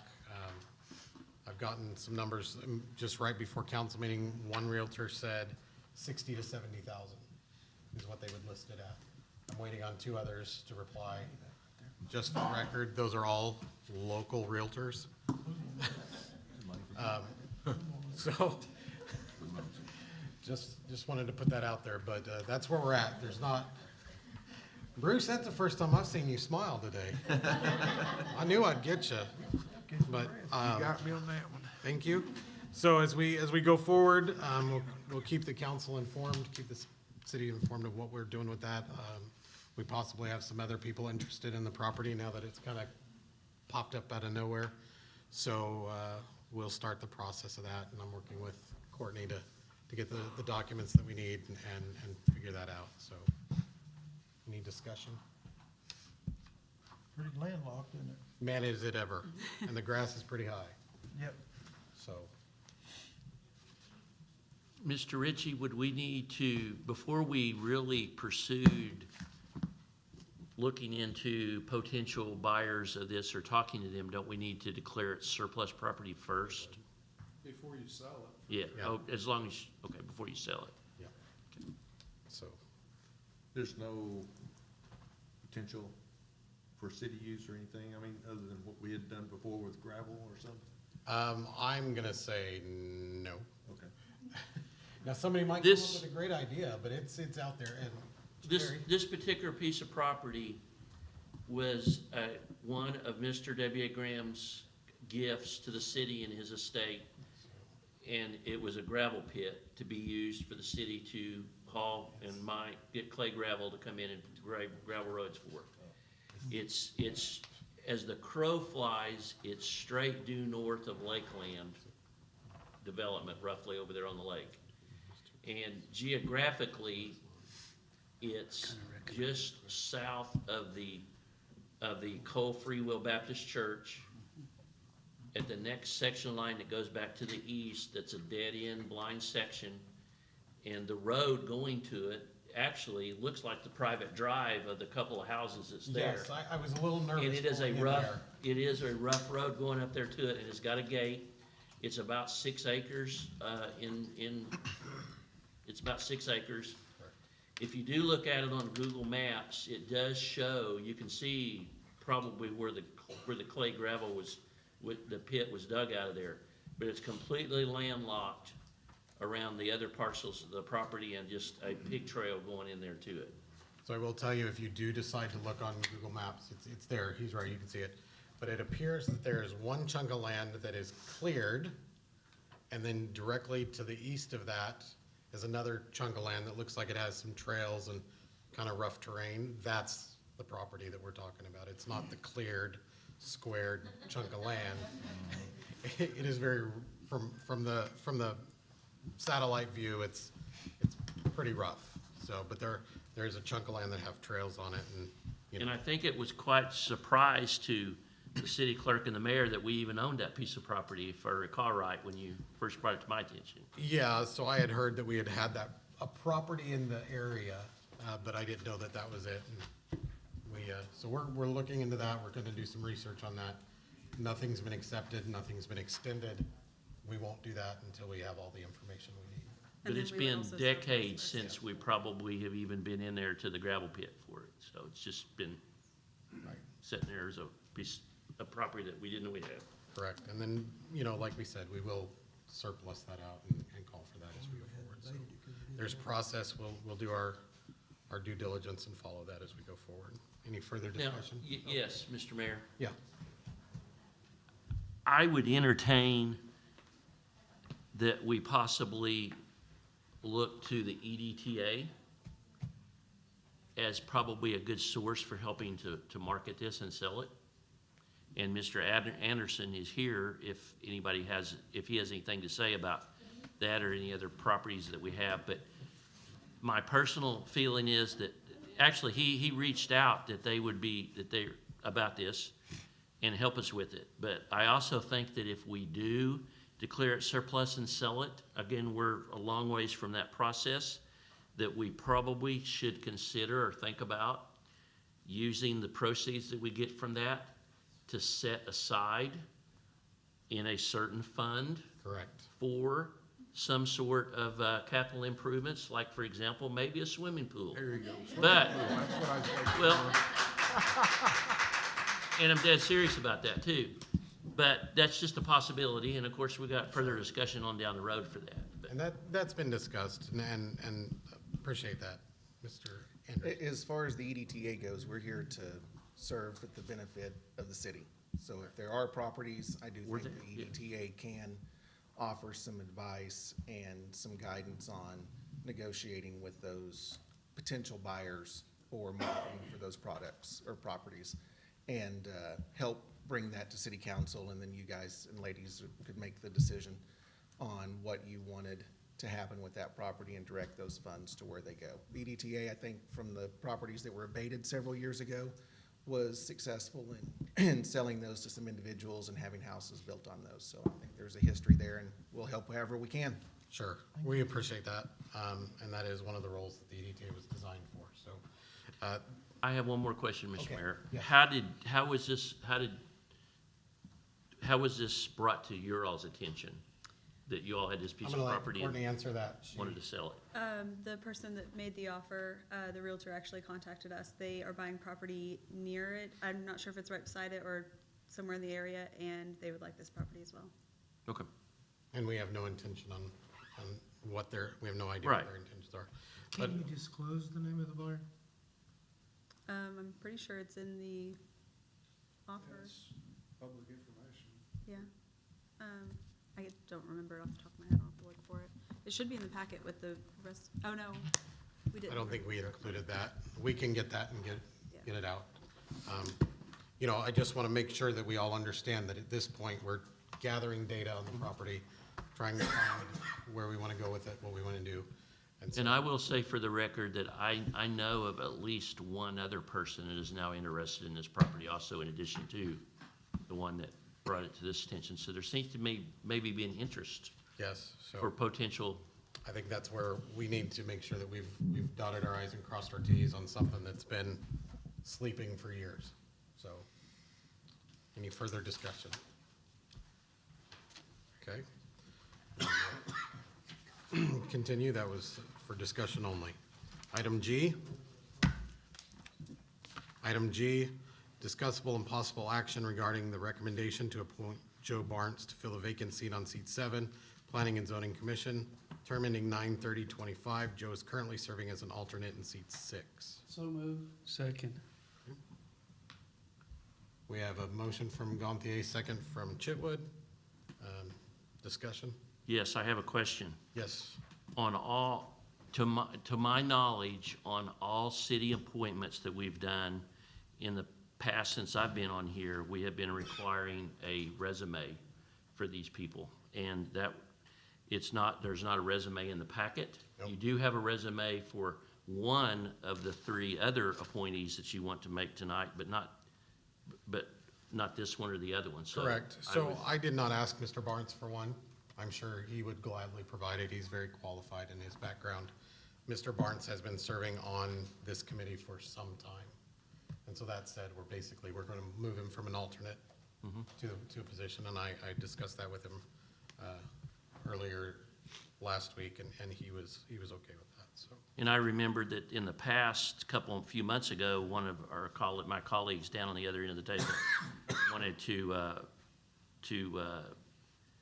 table an appointment until we got a resume, and it was quickly approved at the next meeting. If you guys want to table this, we will table it. It's not a big deal. I would just, Would you amend your motion to table? That's fine. What does an alternate mean?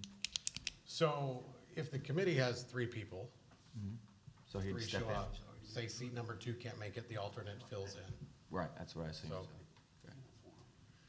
So, like I said, I don't have a problem asking him for that. He has been serving for a few years on that committee as an alternate, so.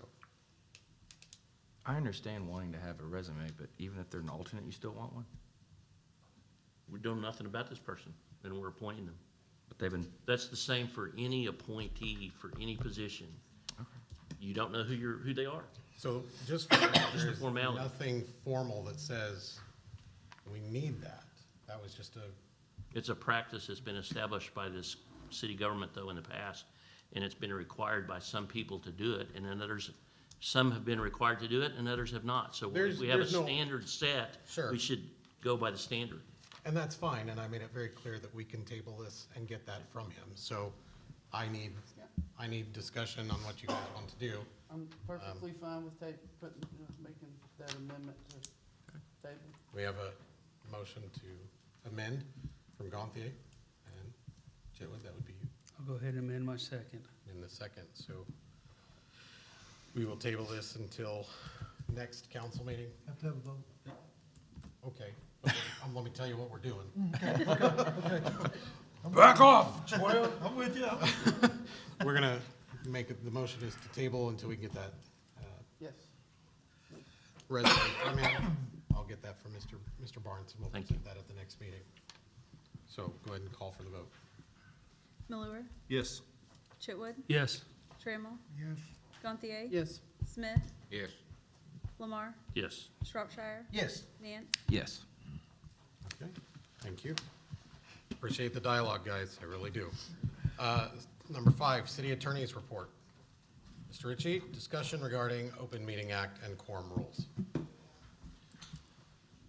We used to do this periodically, just kind of as continuing education. I was asked to do it at this meeting, so Thank I you. prepared just a real Thank quick you. little summary of the pertinent rules.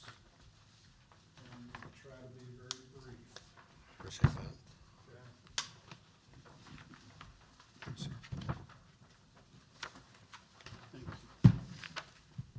Okay. So when we talk about quorum rules and open meetings, that's what we're talking about is the Open Meeting Act in Oklahoma. And when we're in compliance and when we're not in compliance. So number 1, under our charter, Section 17, the mayor does not count as a quorum. The quorum is the majority of the elected council members. And that's the elected council members that are serving. Obviously, full slate is 8, therefore majority is 5. But if we've had one that resigns, now you have 7. So you just have to do the math. 3.5. So, the Open Meeting Act is in Title 25. Section 303 is the starting section that's pertinent to what we're talking about. And it starts out by saying that all meetings of public bodies, so there are no exceptions. Anytime there's a meeting of a public body, this applies. All of those meetings have to be preceded by all of the open meeting notices. They have to take place under the open meeting rules with no exceptions. So when we talk about public meetings of a public body, then the next question is, okay, what's a public body? Well, obviously, a public body is the city council. But I've provided the statutory definition. I left out a bunch of the fluff. But it's any committee, it's any board. So if you guys appoint a committee to do something, that committee is a public body. It applies to all of those entities, our finance committee, our ordinance insurance committee, whatever committees we have, those meetings fall under this act. The next thing is under Title 25, Section 304. When does it kick in? Anytime there's a meeting. Well, what's a meeting? True enough, a meeting does not occur in an informal gathering of people. That's not a meeting where there's no business conducted. But it says meeting means the conduct of business of a public body by a majority of its members being personally together or is authorized in 307.1 together pursuant to video conference. So what does that mean? I gave you an example on the next page, because what are the nuts and bolts of this? Here's the question. Does the attendance of a majority of the members of the Finance Committee occur when they attend a street committee meeting? So we're having a street committee meeting. The question is, if we have a majority of the members of the Finance Committee attending that street committee meeting, is there a public meeting of both committees? I, along with a majority of city attorneys, will tell you, yes, I think it does. Why? Because it's not an informal gathering. And a quorum of the subcommittee, the secondary committee, is present. And city business is going on. So for that reason, we do not allow, city attorneys will not allow their clients to do that. Now, can I prevent you from breaking the law? I can't. I can tell you not to do it. I can warn you.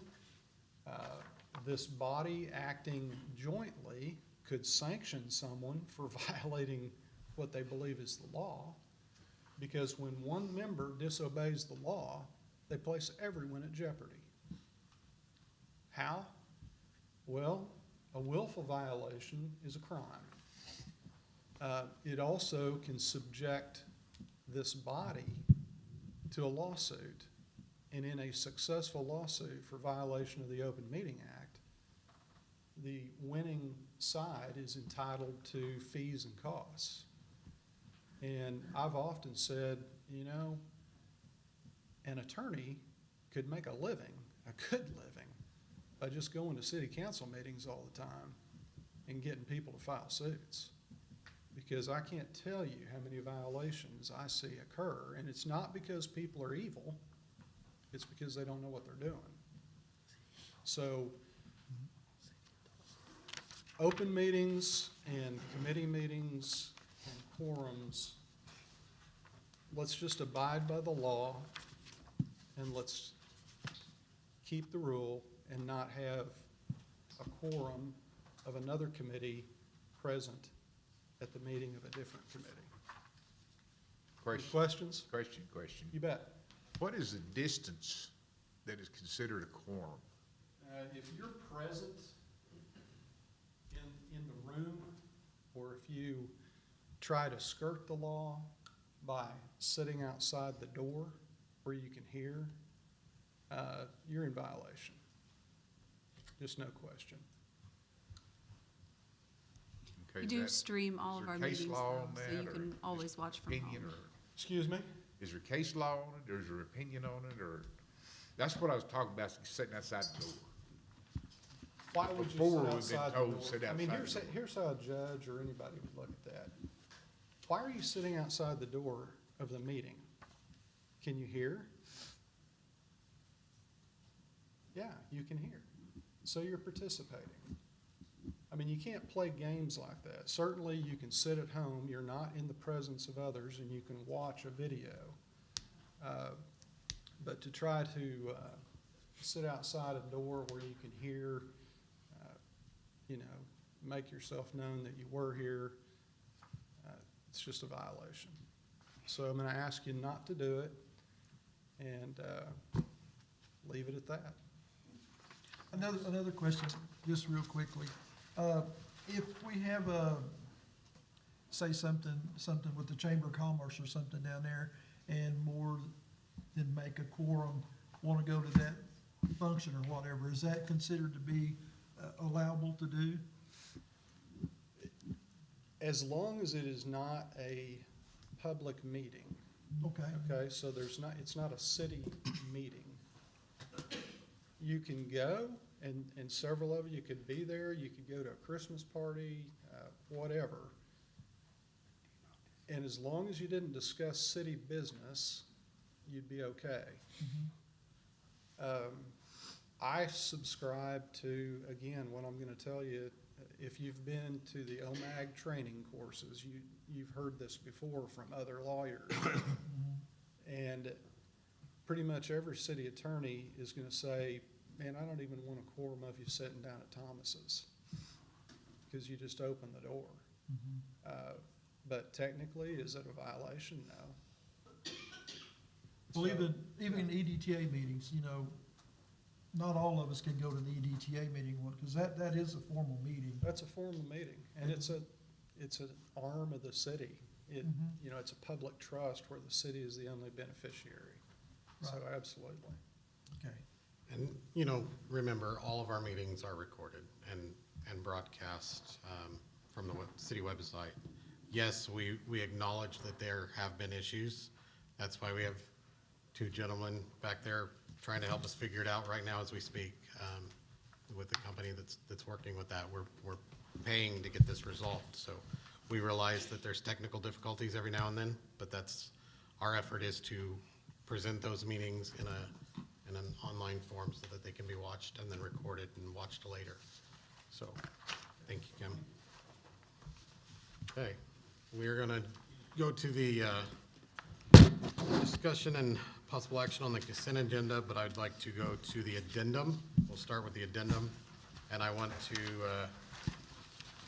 before we get to that, I want to explain what we've discussed today before the meeting with Mr. Ritchie and the process on that. So please remember that many of us are new, okay? Many of us are learning processes. Many of us are trying to figure it out. We don't have old bodies here. Not everything is given to us, and sometimes we learn as we go. We've got some Scrivener errors on this, but also as we went through and we looked at the process, we tried to find the ways that this was done the last time, these in regards to creation of committees.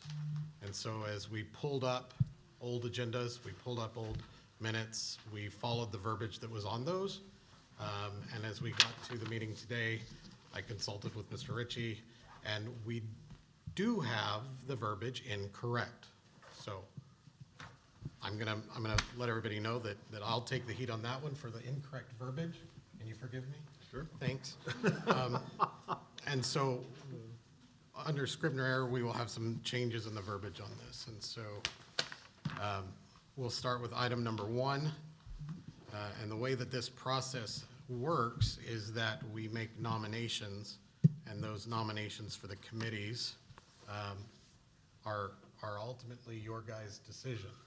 I made some recommendations, but the decision is yours. And then once those committees are established, the position of the individuals in those committees will be established within that committee.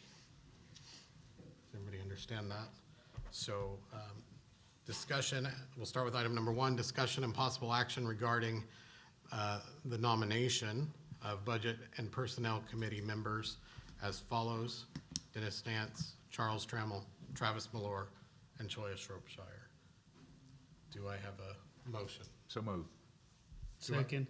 I move. Okay. Choya, sorry. Threw you off, didn't I? Bruce Smith made the motion, and Chitwood made the second. Discussion. You don't use sick, I had to do all the second stuff. Remember that. All right, discussion. Yes, Mr. Mayor, so to clarify it, you're saying that the committee members themselves will, amongst themselves, will appoint their chairman In and pick their their chairman in their meeting? Yes, so the next Budget and Personnel Committee meeting, whoever you decide, these are my nominations. Whoever you guys decide to be in those spots in the next Budget Personnel Committee, they will elect their own chair. So, discussion on item number 1. So in effect, the floor for nominations is open. If there are no further nominations, then nominations will cease. Okay, no further nominations. I guess we call for the vote. Call for the vote? Chitwood, Yes. Trammell, Yes. Gantier, Yes. Smith, Yes. Lamar, Yes. Shropshire, Yes. Nance, Yes. Malure. Yes. Okay. See, a little clarification, we get things right. So, recognizing Scrivener error on item 2, we'll read as discussion and possible action regarding nomination of Ordinance and Insurance Committee members as follows: Chris Gonthier, Choya Shropshire, Randy Chitwood, Charles Trammell. Motion. Second. I got a motion by Choya and a second by Nance. Point of clarification, Yes, sir. did you say Charles Trammell's an alternate, right? I think you just gave all 4 names. Was I mistaken, or is that what I heard? I just said all 4 names. The offices aren't being filled right now. Oh, okay. We're establishing This the committees. Committee will meet and then elect its own chair. Okay. I have a comment. Yes. Courtney, I hate to put you on the spot, but Oh, goodness. you're an elected official now, so you're up here with everybody else. From your standpoint in what happens with this type of committee, working with your office, are you or any of your people have any reservation about, or do you have any reservation about any of these names No, for the betterment of your working relationship? no, we believe that you guys will pick what you guys believe is best, and we're willing to work with whoever's on whatever board. Okay, thank or you. committee. You're welcome. And just for the record, there's no stopping her and her girls. They have gone 90 miles an hour all week. And I just watched them, I feel bad, but they're great, so. Thank you. I can't remember which council meeting it was, but it was probably Mayor Lee's last one or the one before. When Lisa Malone was here and several people, I said then that these ladies right here keep this train on the track That's for sure, that's for sure. of the We whole do our city. best anyway, let me clarify. We do our best. No, it's good. We're good. We appreciate the work that you and your staff do. Thank you. You do. Further discussion? Call for the vote? Trammell, Yes. Gantier, Yes. Smith, Yes. Lamar, Yes. Shropshire, Yes. Nance. Yes. Malure, Yes. Chitwood. Yes. I almost forgot. I remembered it though. Okay, item number 3, also recognizing Scrivener error. Discussion and possible action regarding nomination of street committee members as follows: Terry Lamar, Bruce Smith, Travis Malore, and Randy Chipwood. Do I have a motion? So moved. Second. Motion by Smith, second by Gantier. Discussion. No discussion, call for the vote. Gantier, Yes. Smith, Yes. Lamar, Yes. Shropshire, Yes? Nance, Yes. Malure, Yes. Chitwood, Yes. Trammell. Yes. Okay, this passes. Item number 4, discussion and possible action regarding the nomination of Dennis Nance as council president per city charter, Article 3, Section 14. Do I have a motion?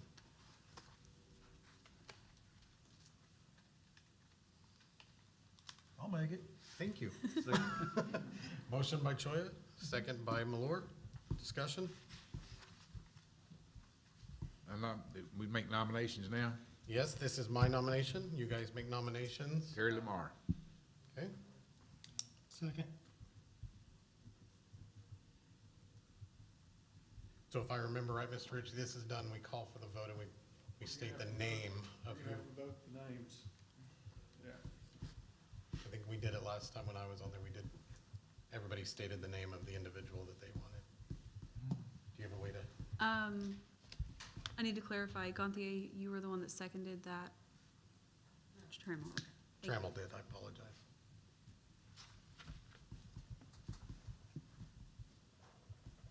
Okay. So as we call for the vote, state the name of the individual that you would recommend. Okay, so just to make sure, when I call, you guys are gonna state who you're voting for, and then we're only gonna do it once, correct? Or are we gonna do it twice? Just once. Okay, just making sure. I mean, we can go 2 rounds. Either way is fine, I just wanna make sure I write it all down correctly. Okay, so bear with me while I'm writing it all down then. Are we gonna vote first, Are we ready? Yes, call for Okay. the vote. Smith, Lamar. Lamar, You better vote. No pressure. No pressure.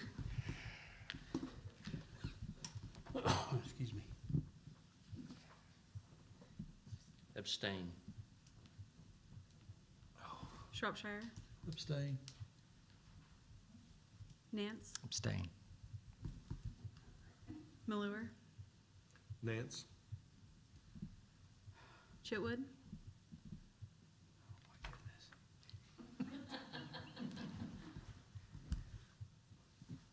Terry Lamar. Trammell, Lamar. Gantier, Nance. okay. There are 3 votes for Lamar, 2 for Nance, and 3 abstains. 3 carries it. Okay, carries it. Mr. Lamar? Sounds like it's you. There's 3 for Lamar. 3 for Lamar. Congratulations. We voted for Lamar. Oh. We voted for Lamar. Chitwood, Trammell, and Chitwood. Smith. Okay, gotcha. Okay. It's you.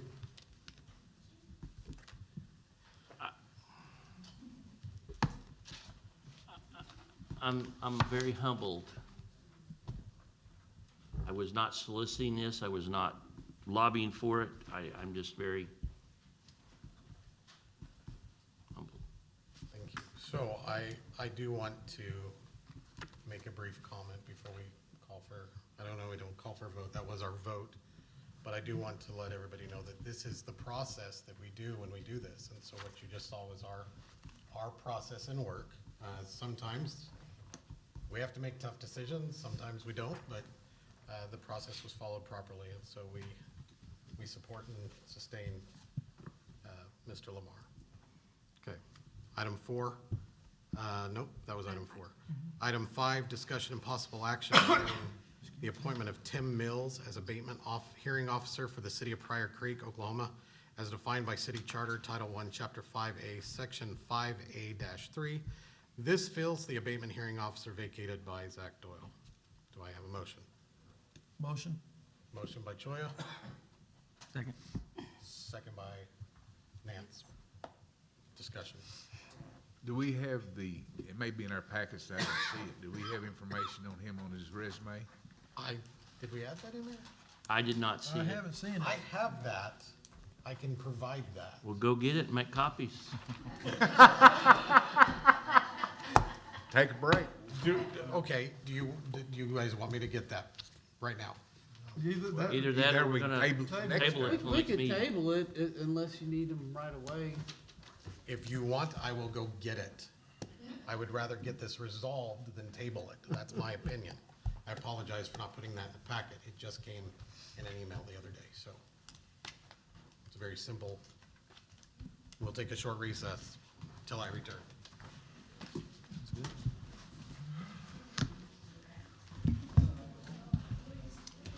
Okay, no. No. No.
Printed extra copies. I need my magnifying glass. Well, Mayor, listen, no more complaining. is Mr. Mills here? Mr. Mills could not make it tonight. Okay. So I apologize. Mr. Mills has a history of, do we know where Bruce went? He's right there. Okay. We're waiting on you. Quick, 5 minutes. To be clear, he didn't Say 5, I specify. said till I got back. It's all right, we'll forgive you. We still love you, you're still pretty. Okay. So, Mr. Mills comes to us. His background is that he did nuisance abatement for the city of Tulsa for a number of years.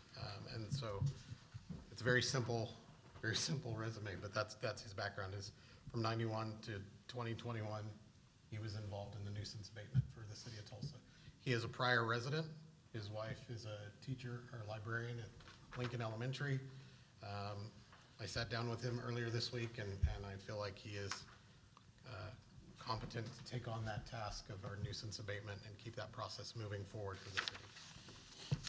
Is there any training that he would have to go through?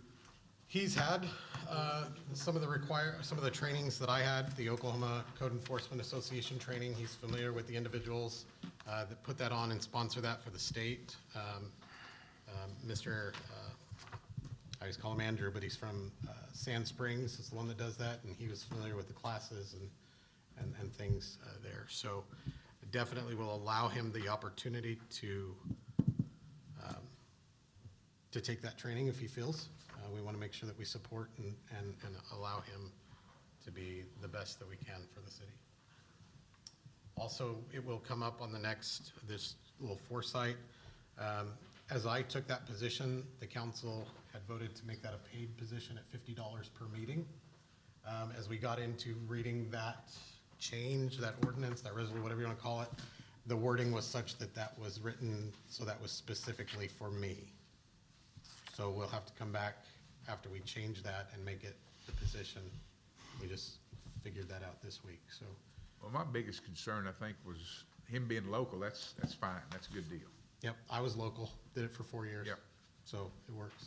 I thought it was maybe somebody out of Tulsa coming over. That's what, okay, I'm good. No, As thankless as that job is, and as much as his resume is doing for the city, probably ought to consider raising his pay a little bit in the next, for him, maybe. well, But that's if I can throw my 2 cents on that, and I'll just leave this for our discussion when we bring that back for review, or for updating next time.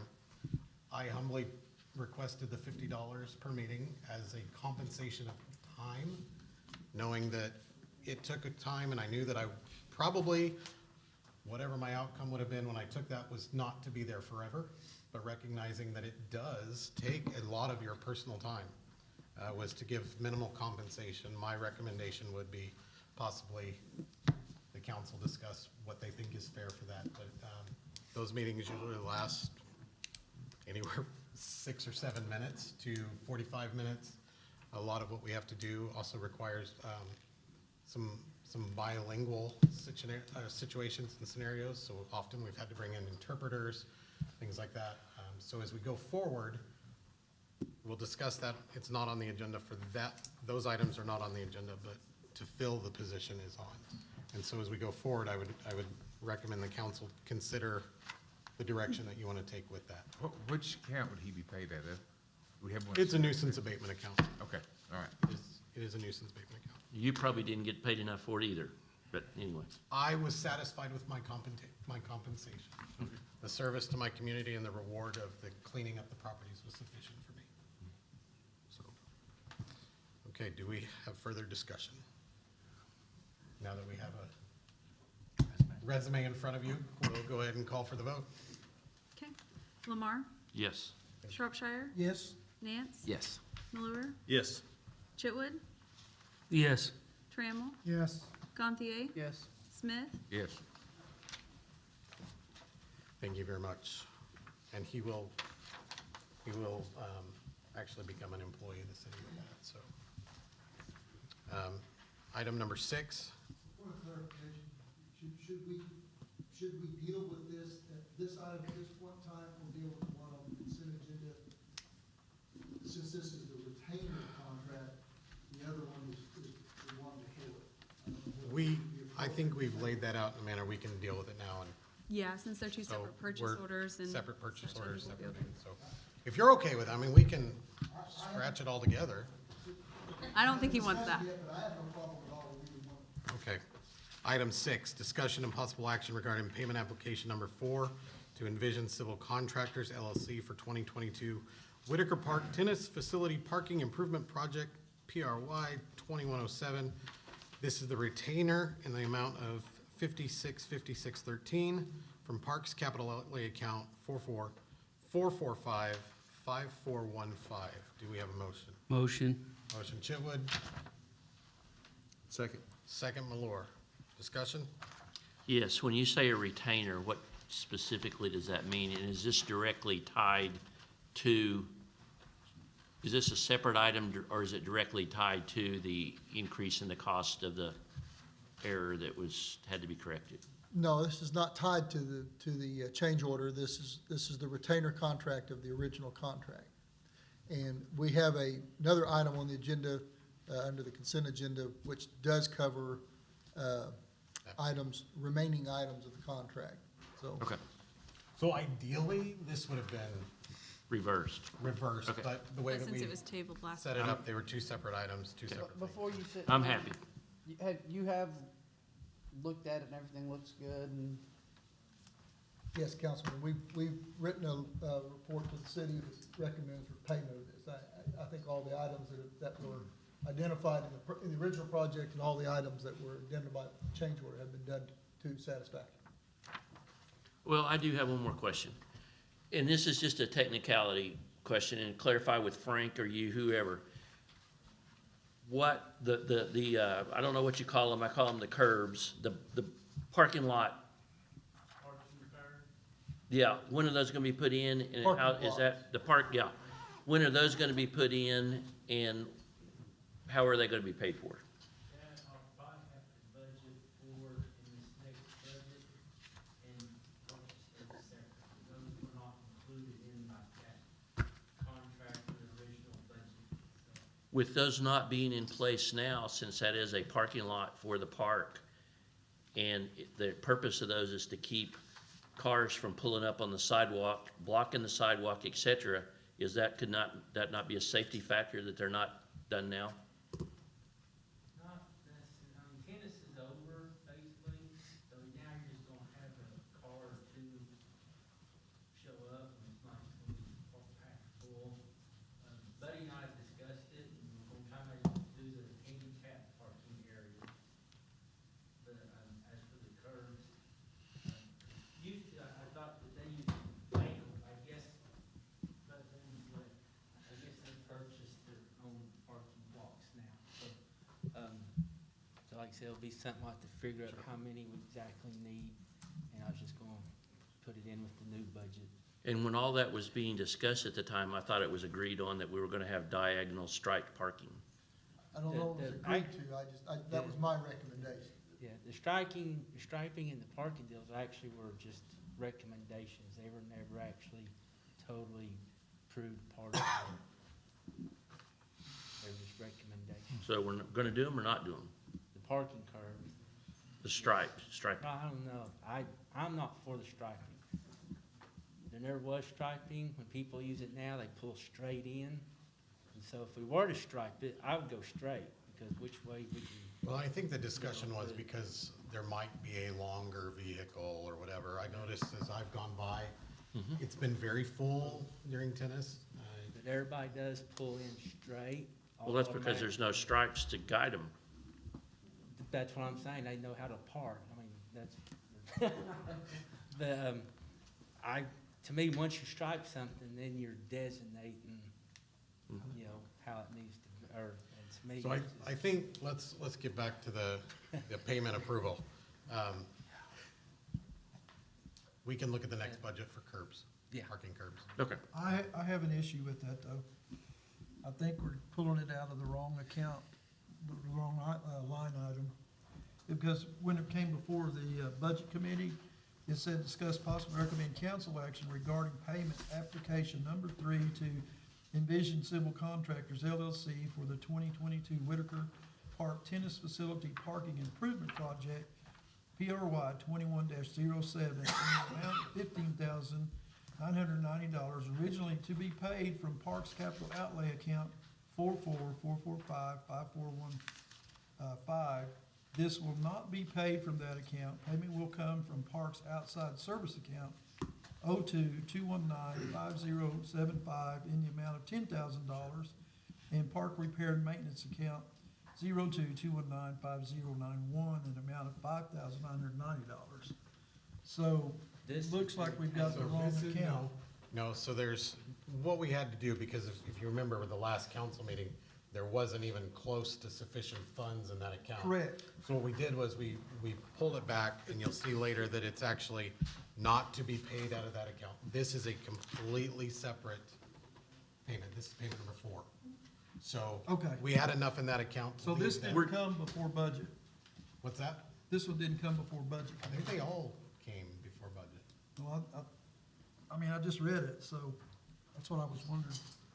The one that you read was the other. This one didn't come before budget because it's just dated. It was funded through a Yeah. PO process. It was a blanket PO that covered the original project. Okay. Up to the limit.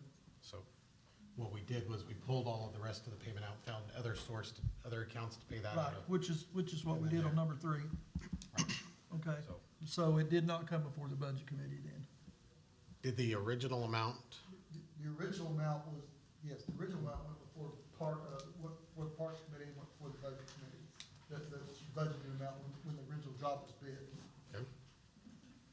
That's where this retainer's coming from the original contract. Okay. So it looks like in that account, 444455415 has $9,590.35 in it at this time.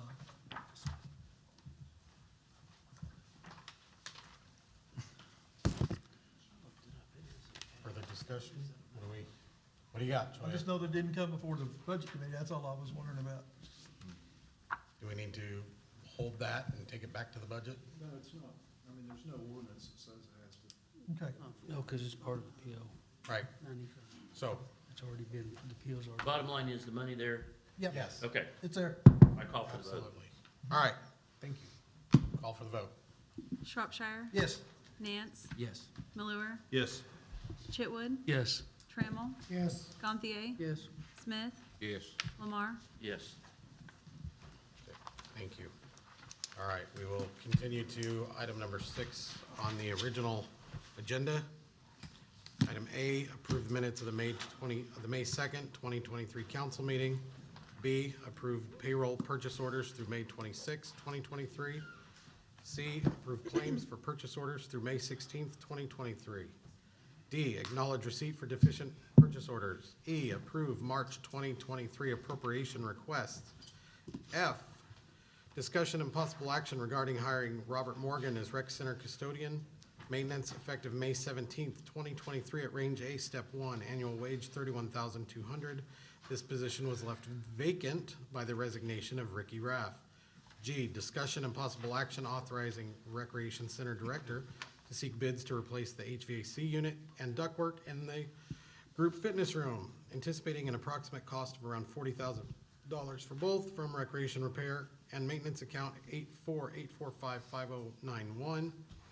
H, discussion and possible action authorizing Recreation Center Director to seek bids for the exhaust system in the pool storage rooms from Recreation Repair and Maintenance Account 848455091. I, discussion and possible action regarding nomination of Karen Cook to serve to Recreation Board, seat 4, term ending 8/31/25. This seat was left vacant by the resignation of Jeremy Cantrell. J, discussion and possible action regarding nomination by the Economic Development Trust Authority that Fund 68, created by Proposition 1 on the March 5th, 2019 ballot, be utilized to fund a portion of the alleyway surfacing project as proposed in the 2023 Street Rehabilitation Project Plan. Item K, discussion and possible action to equip a 2022 Chevy Traverse defective vehicle with lights, siren, and radio. Equipment cost is $6,158.47, and installation labor cost is $1,800 for a total of $7,958.47. $2,619 from account 96965-5528 and $5,339.47 from police drug forfeitures 2020 donations account 96965-5555. Item L, discussion and possible action to equip a 2021 Chevy Tahoe Chief's vehicle with lights, siren, gun mounts, and radio.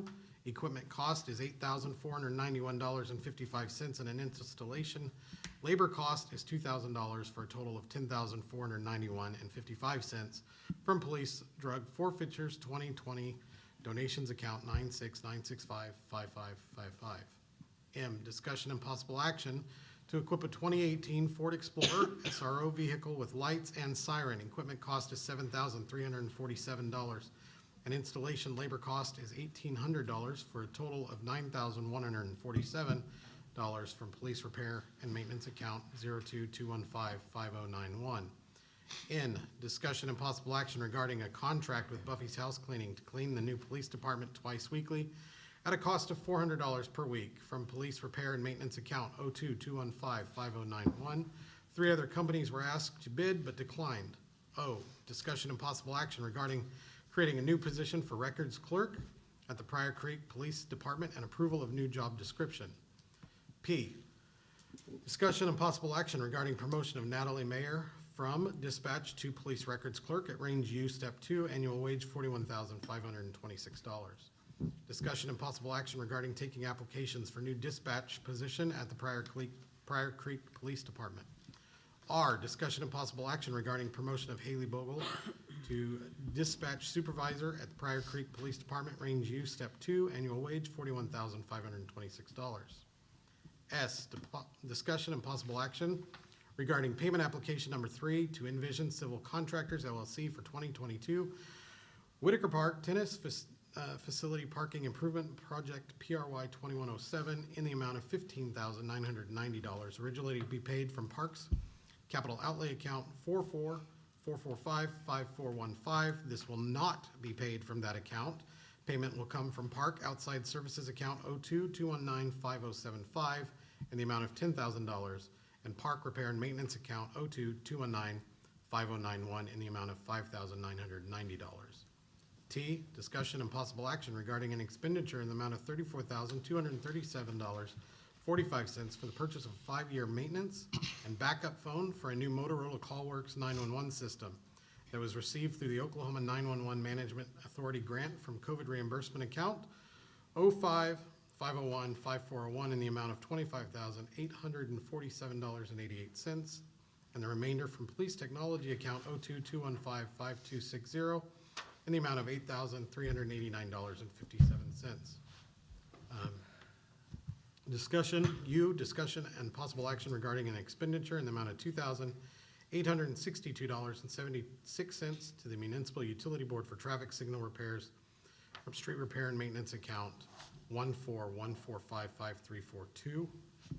Discussion and possible action to authorize mayor to sign municipal finance agreement with Canon for 2 new copiers at the Thomas J. Harrison Pryor Public Library at state contract pricing.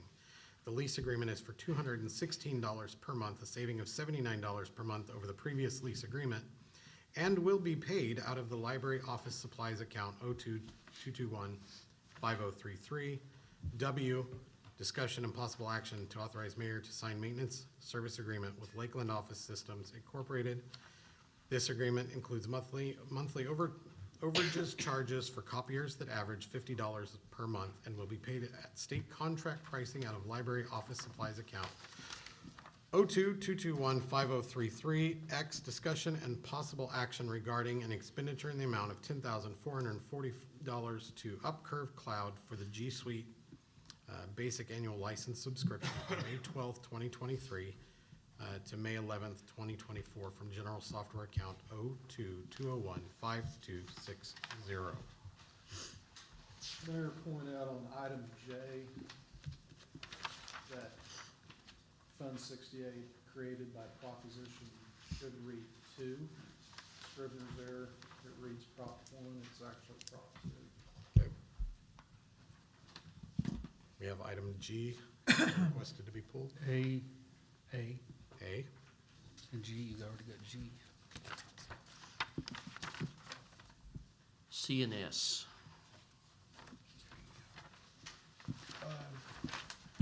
Were we wanting to take G and H off of the, We took G off. We can take H if you'd like. no, was that what, were you, G was the one he referenced. just G, okay, okay. Any additional? Did you say G and H come off? Just G? Just G. Just G, okay. What did you want, C and what? S. What did you say? C and S. So right now I have being pulled A, C, G, and S. Any further? Okay. I need a motion to approve all other items. Motion? Second. Motion from Nance, second from this side. Gantier? Call for the vote. Nance, Yes. Malure, Yes. Chitwood, Yes. Trammell, Yes. Gantier, Yes. Smith, Yes. Lamar, Yes. Shropshire. Yes. Item A, approve minutes of the May 2nd, 2023 council meeting. Do I have a motion? Motion. Motion Chitwood, Second? second Choya. Discussion? Call for the vote. Malure, Yes. Chitwood, Abstain. Trammell, Yes. Gantier, Yes. Smith, Yes. Lamar, Yes. Shropshire. Yes. Nance? Yes. Item C, approve claims for purchase orders through May 16th, 2023. Do I have a motion? Motion. Second. Motion Chitwood, second Nance. Discussion? Yes. I have three Bruce, it only gets worse on the deal dealing with, Mr. Bloom here. You just thought it was gonna cost you a little bit more money. There are 3 purchase orders here, and I visited with Mr. Ritchie about them right before the meeting. And now I'm kind of worried that maybe I missed one and it's in the pile because of the consecutive order of these purchase orders. But there's 3 different purchase orders here that end in 2889, 2890, and 2887 for a total of $2,910 for the city to pay Mays County Abstract for title searches on the Hawkins property. And we didn't buy these properties or anything, and Mr. Ritchie, in consulting with him, he said that this kind of doesn't look kosher and that we need to pull these off of here. But they're dated, the purchase orders are signed by the mayor and the clerk on the 11th of May of this year, but the abstract bills are from July of 2022. And these all deal with the Hawkins property over here. So I will yield to you to what we need to do. Ask that those not be approved right now. We need to look at the timing on when that work was done and when the contract was signed by documents were. Terry, would you? Yes. Could you, give us the amounts of those invoices? Well, it's $2,910 total. Total, okay. Thank you. I think one's for $835, one's for $810, and then whatever the difference is on the other. I will say that they got these to us the other day, in accordance to some other ones that we'd already previously paid, and these were missed last year. We And- probably need to look at the ones that have already been paid as Correct. well. When were those submitted? Sometime, this week, I think it was actually late last week. And when was, These are dated July of 2022 from the Abstract Company invoice. We received a statement that had those So it is this- in addition to other ones that were recent that needed paid. So, Mr. Ritchie, you said that you needed to check into the dates of the contract. What would this have to do with, why should we pay these regardless of what date the contract was signed? On the It should have been Bloom taking care of the title search. beginning of the transaction, the city was the buyer on some of those properties. Oh. So expenses that would have been incurred when we were the buyer would have been legitimately incurred by us, although to be reimbursed. By Mr. Bloom. Right. But if it occurred after the assignment was effective, well, then we shouldn't have received those. Those should have been paid. So this is the gift that keeps on giving. It is. Compliments of Mr. Bloom.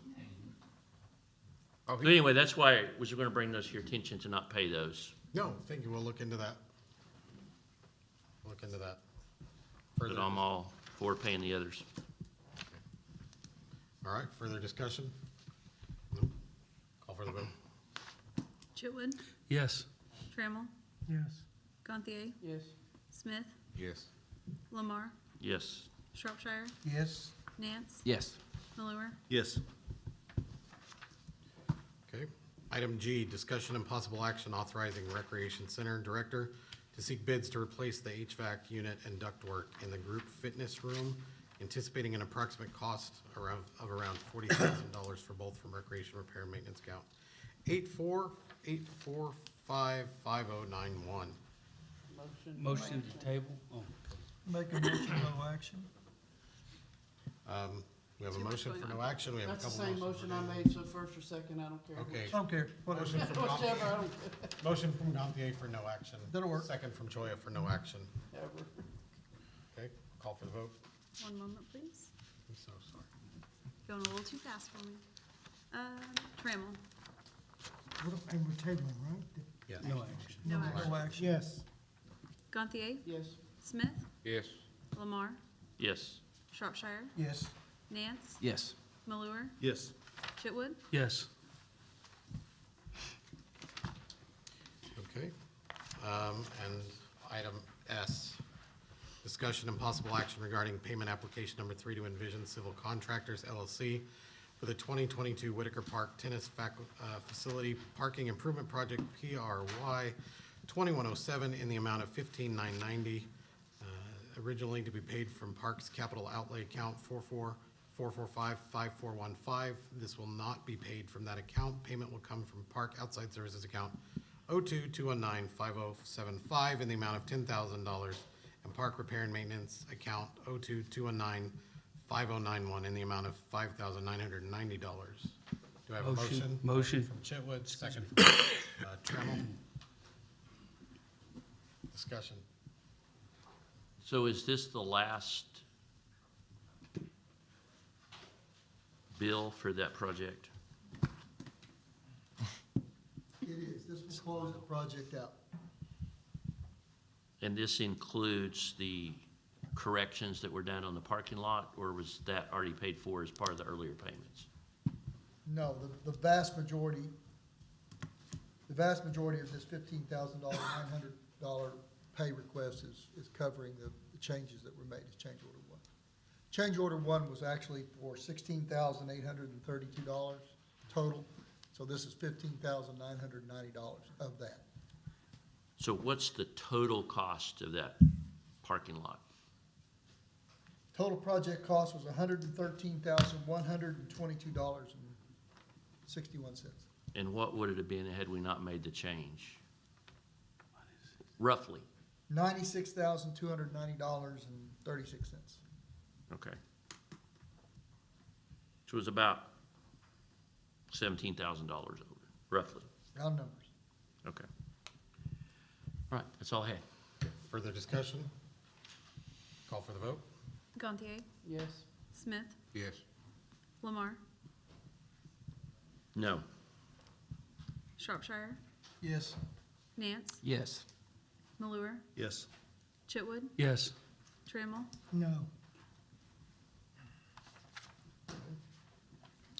Item 7, committee reports, budget and personnel, Be the second Tuesday, let me go. second Tuesday.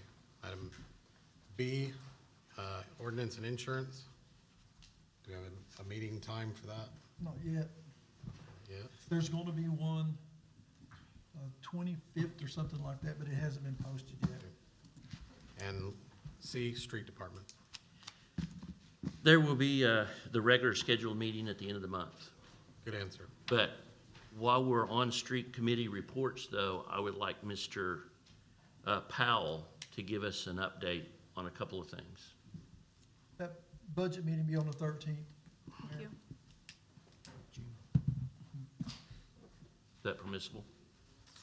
Can you make it brief? Sure. Go for it. We're working on 3 projects through the street department. The first one to come out that will go out on the street will be the alleys and Third Street project. That was scheduled to be done this week, but it's probably gonna be next week when it hits the street. The second project that will be coming out is the drainage project pertaining to Salt Branch. That will come out before the end of the month. The third project is the south tributary to Salt Branch, which will also be coming out and be on the street in June. So all 3 of those projects will be under construction this summer, and we will have another street project coming out after the first fiscal year, and it will be under construction in the fall. Mr. Powell, is Nunley's property on that? Nunley's property is part of the south tributary Okay, project. that's part of the projects you're talking about. Okay. That's correct, sir. Correct. So at the next council meeting, this council should be going out for bids. Before the next council meeting, those. Street committee meeting. The street and alley, the alley projects will be out on the street. We will ask for the council's approval to put the Salt Branch and Salt Branch Trip, Phase 2 and South Salt Branch projects out at the next council meeting. They will be presented to the committee, the street committee later this month. And when you say alleys, you also mean those street projects on Yes, Gaither Road, Yeah, all of South those. 29th Street. everything except Everything else, the trailer park. everything except the mobile home park. Okay, all right, thank you. Further discussion? Okay. Item 8, unforeseeable business. We're getting Gaither Road over there. I don't see that there is any. Item 9, do I have a motion for adjournment? Second. I got a motion from Gonthier, second from Chitwood. You distracted me.